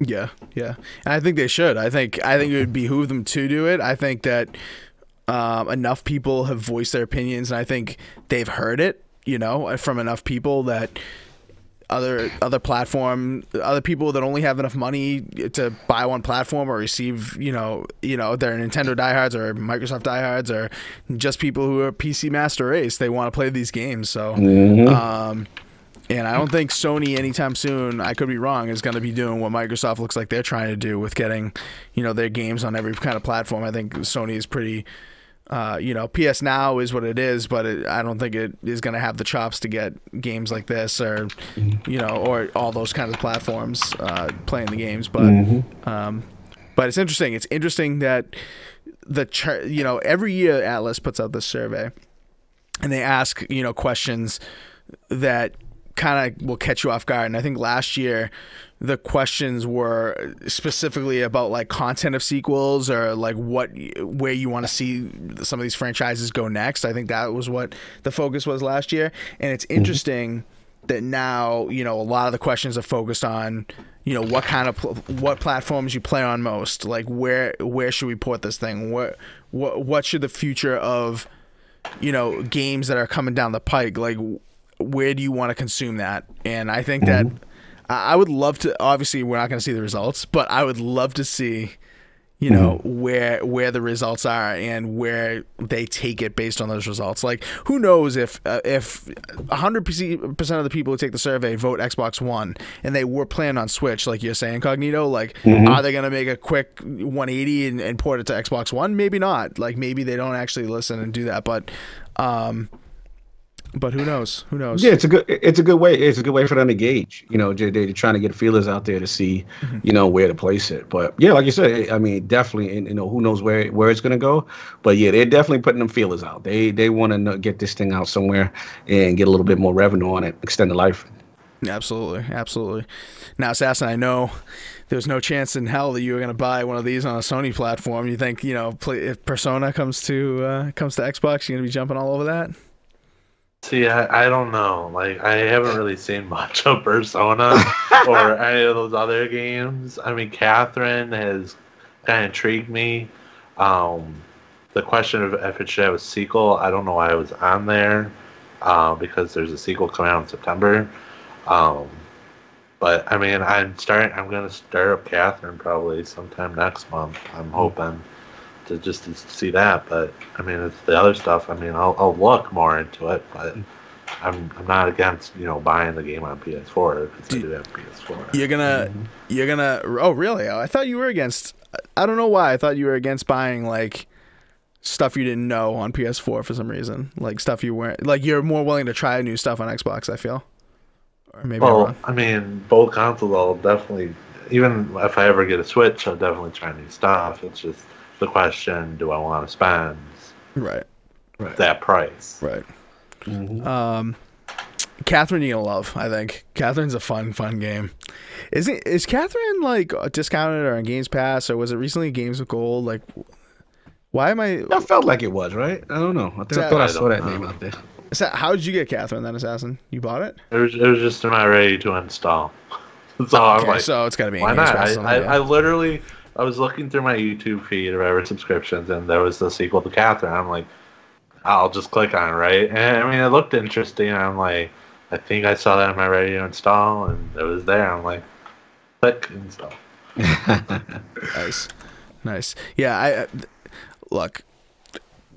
I think that. I don't know what it is, but I think Microsoft with, you know, Xbox obviously came out of the gate really weak, and Switch has come out of the gate really strong.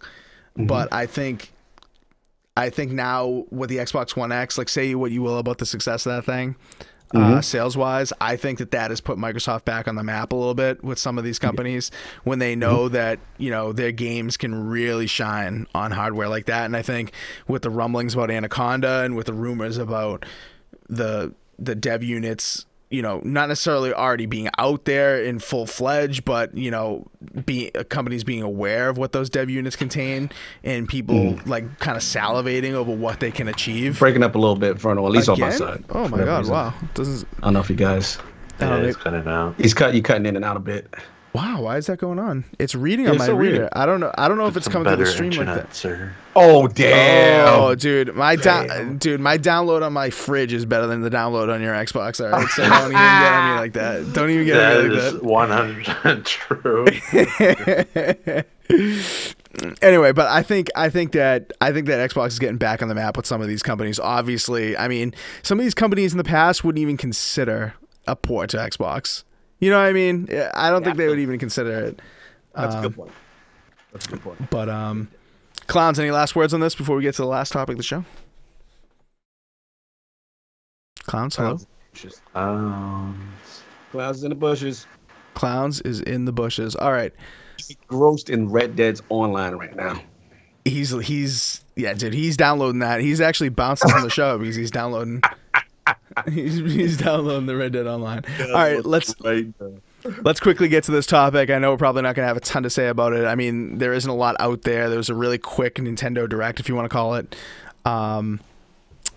describing what we're going to be looking forward to. I don't necessarily think that we got a lot of details, but officially we're getting late 2019. We're getting true Pokemon RPG games. We got those Let's Go games. Those aren't really true Pokemon games because you don't battle all the Pokemon. There's a lot of differences. I mean, there's a lot of similarities, but a lot of differences as well.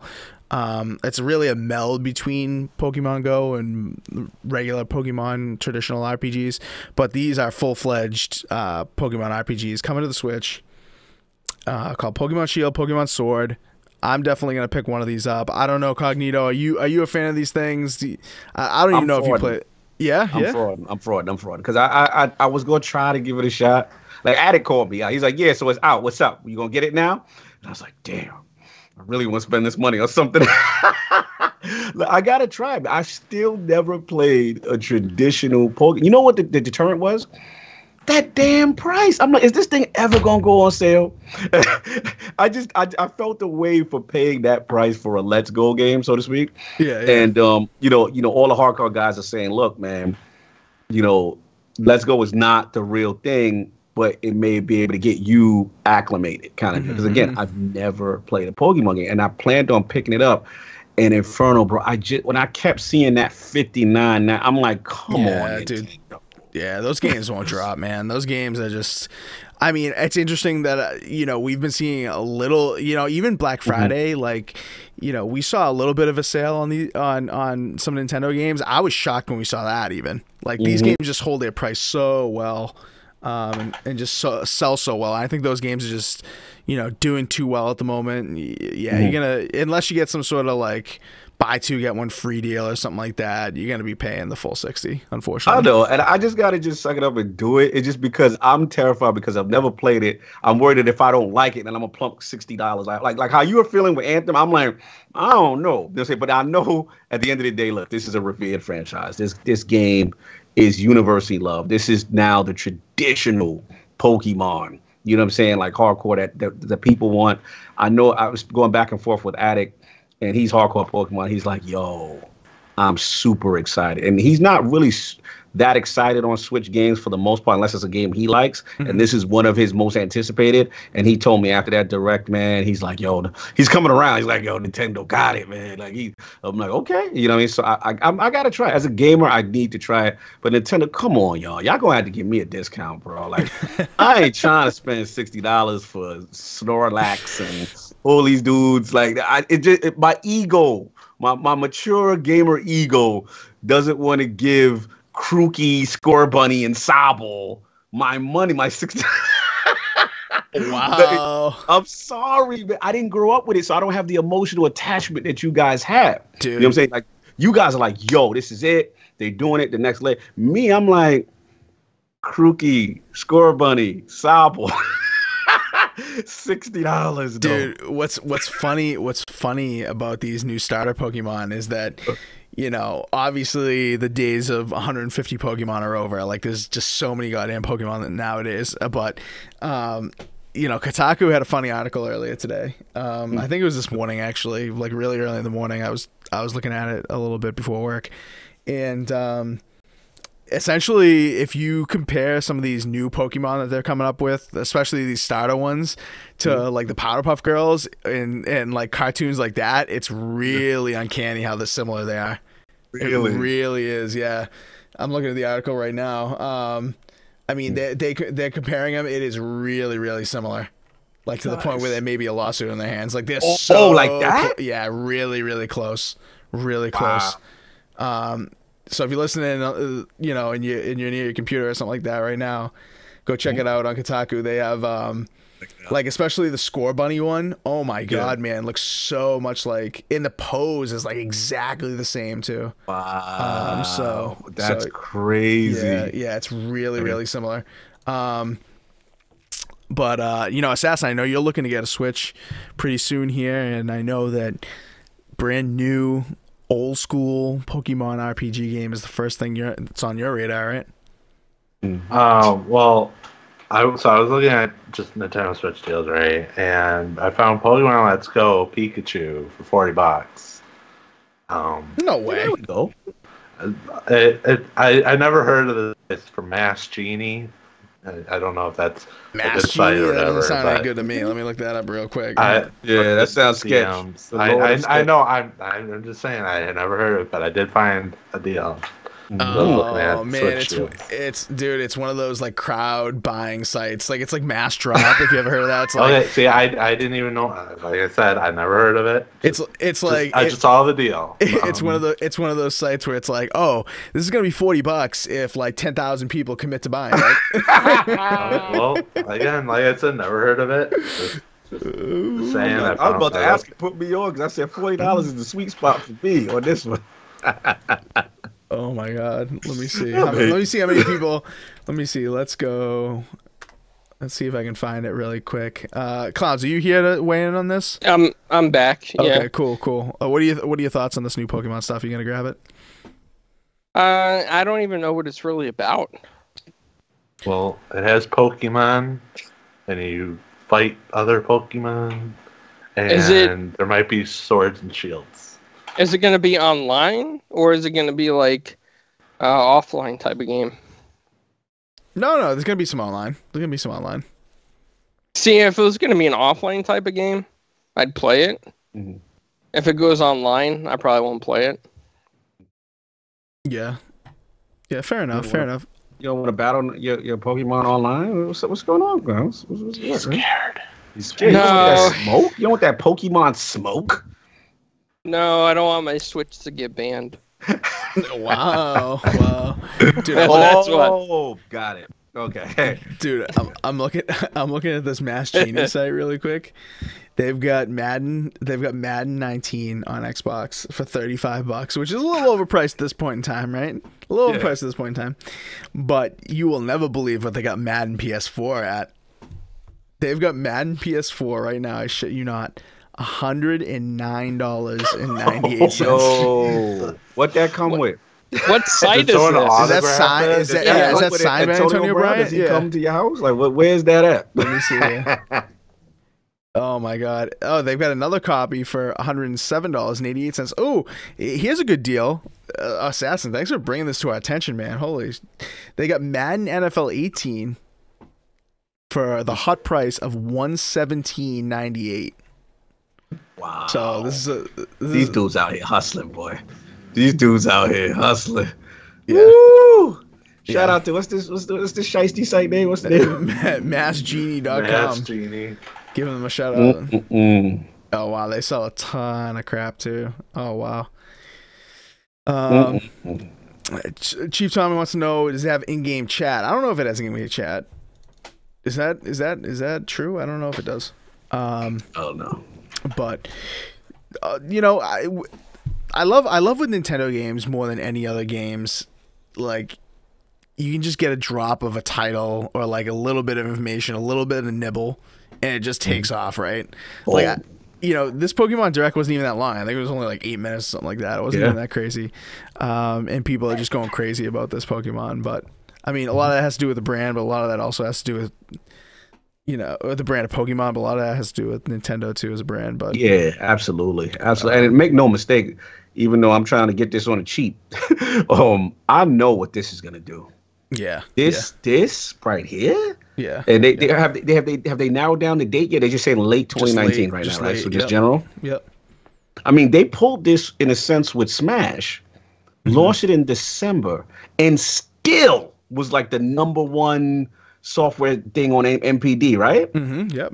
Like, it was insane. So it just shows like how important their franchise are and like how ravenous the base is. And it's just like, this is gonna kill it. I mean, I felt their last direct was really strong. Oh yeah. Like, I really liked a lot of titles there.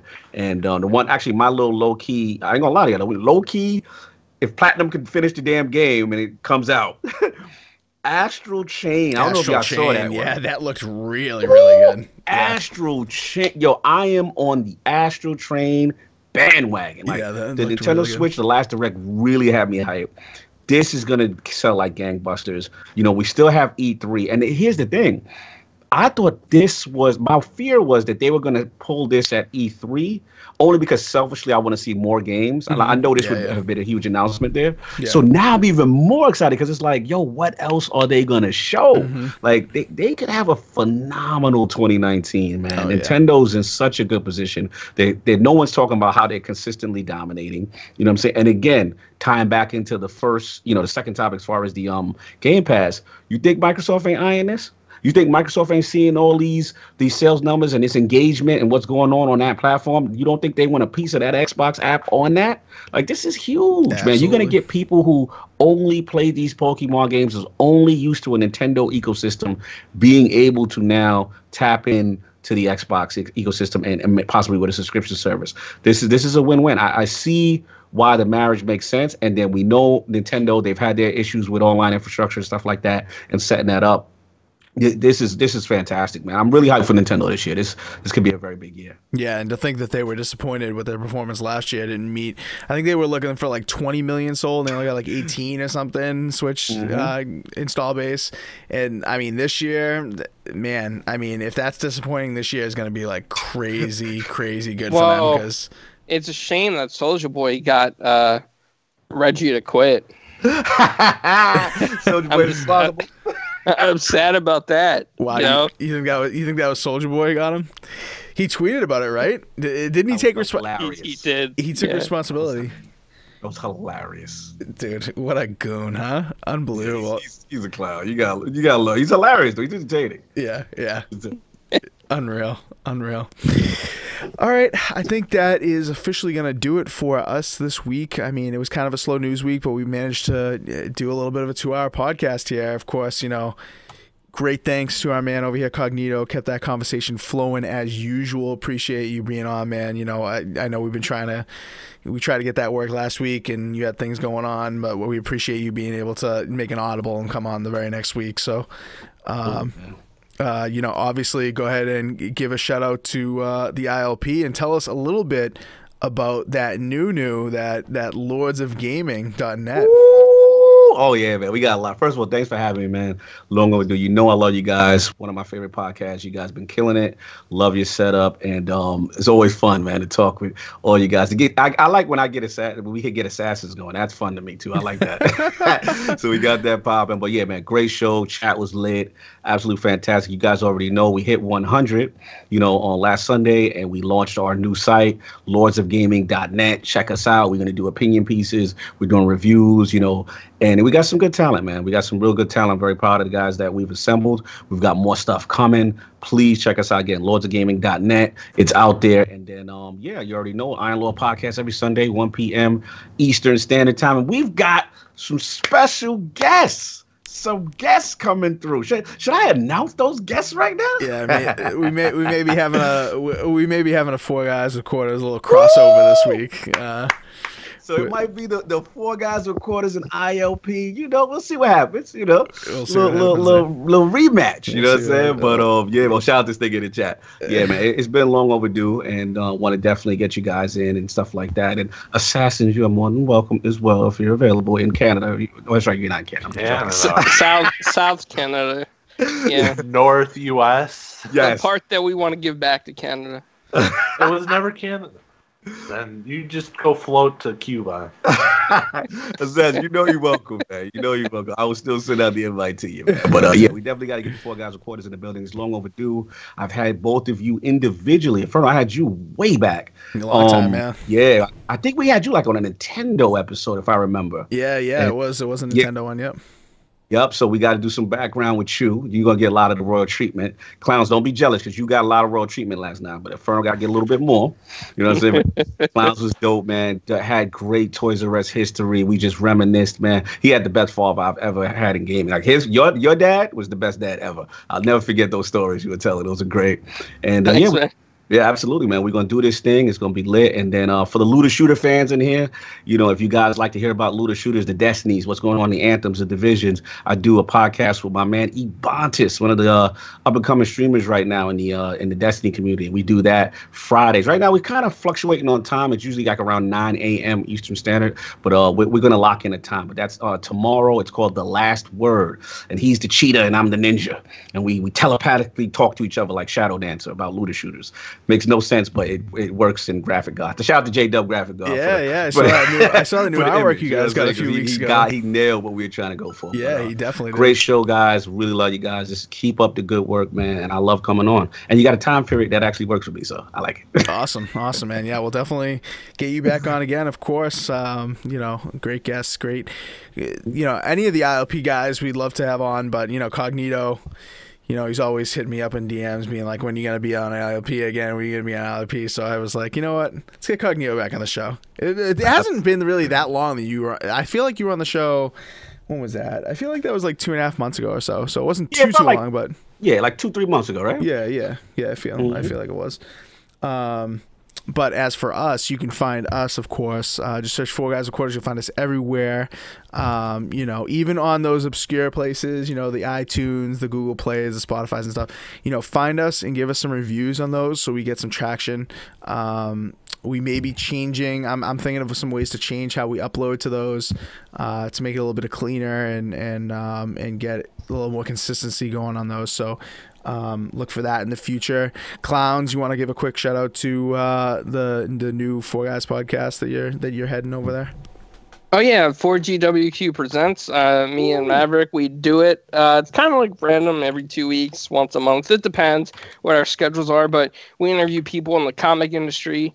And we just heard back from Top Cow Productions. We've been offered an interview with almost anybody that has worked on their comics. Wow. Our last interview was with Ruth Redmond, who worked for Marvel, did Spider-Man, Punisher. Wow. So, yeah, we're having a lot of fun with that stuff. Sure. Do you have access to so is it anybody who works in Marvel Comics at all? Like, break this down, because I got a request. If you guys could get one of my favorite, I'm a Silver Surfer fan, right? Okay. One of my favorite pencilers of all time, and he also did Infinity Gauntlet, is Ron Lim. If you can find this guy, hunt him down, please let me know. Like, that is like childhood geekness for me, because the way he drew Silver Surfer, in my opinion, was the best I've ever seen. That's what drew me to the character, the comic, the whole bit. You know what I'm saying? So, and I feel no one has ever been able to replicate that. So if you could get Ron Lim, holla at your boy. I won't be around. Yeah. I'll do you one better, Cognito. I'll tell you what. If we can get him on the podcast, you could be on as well. Oh, dude, thank you, bro. I would love that. Oh man, I would geek out.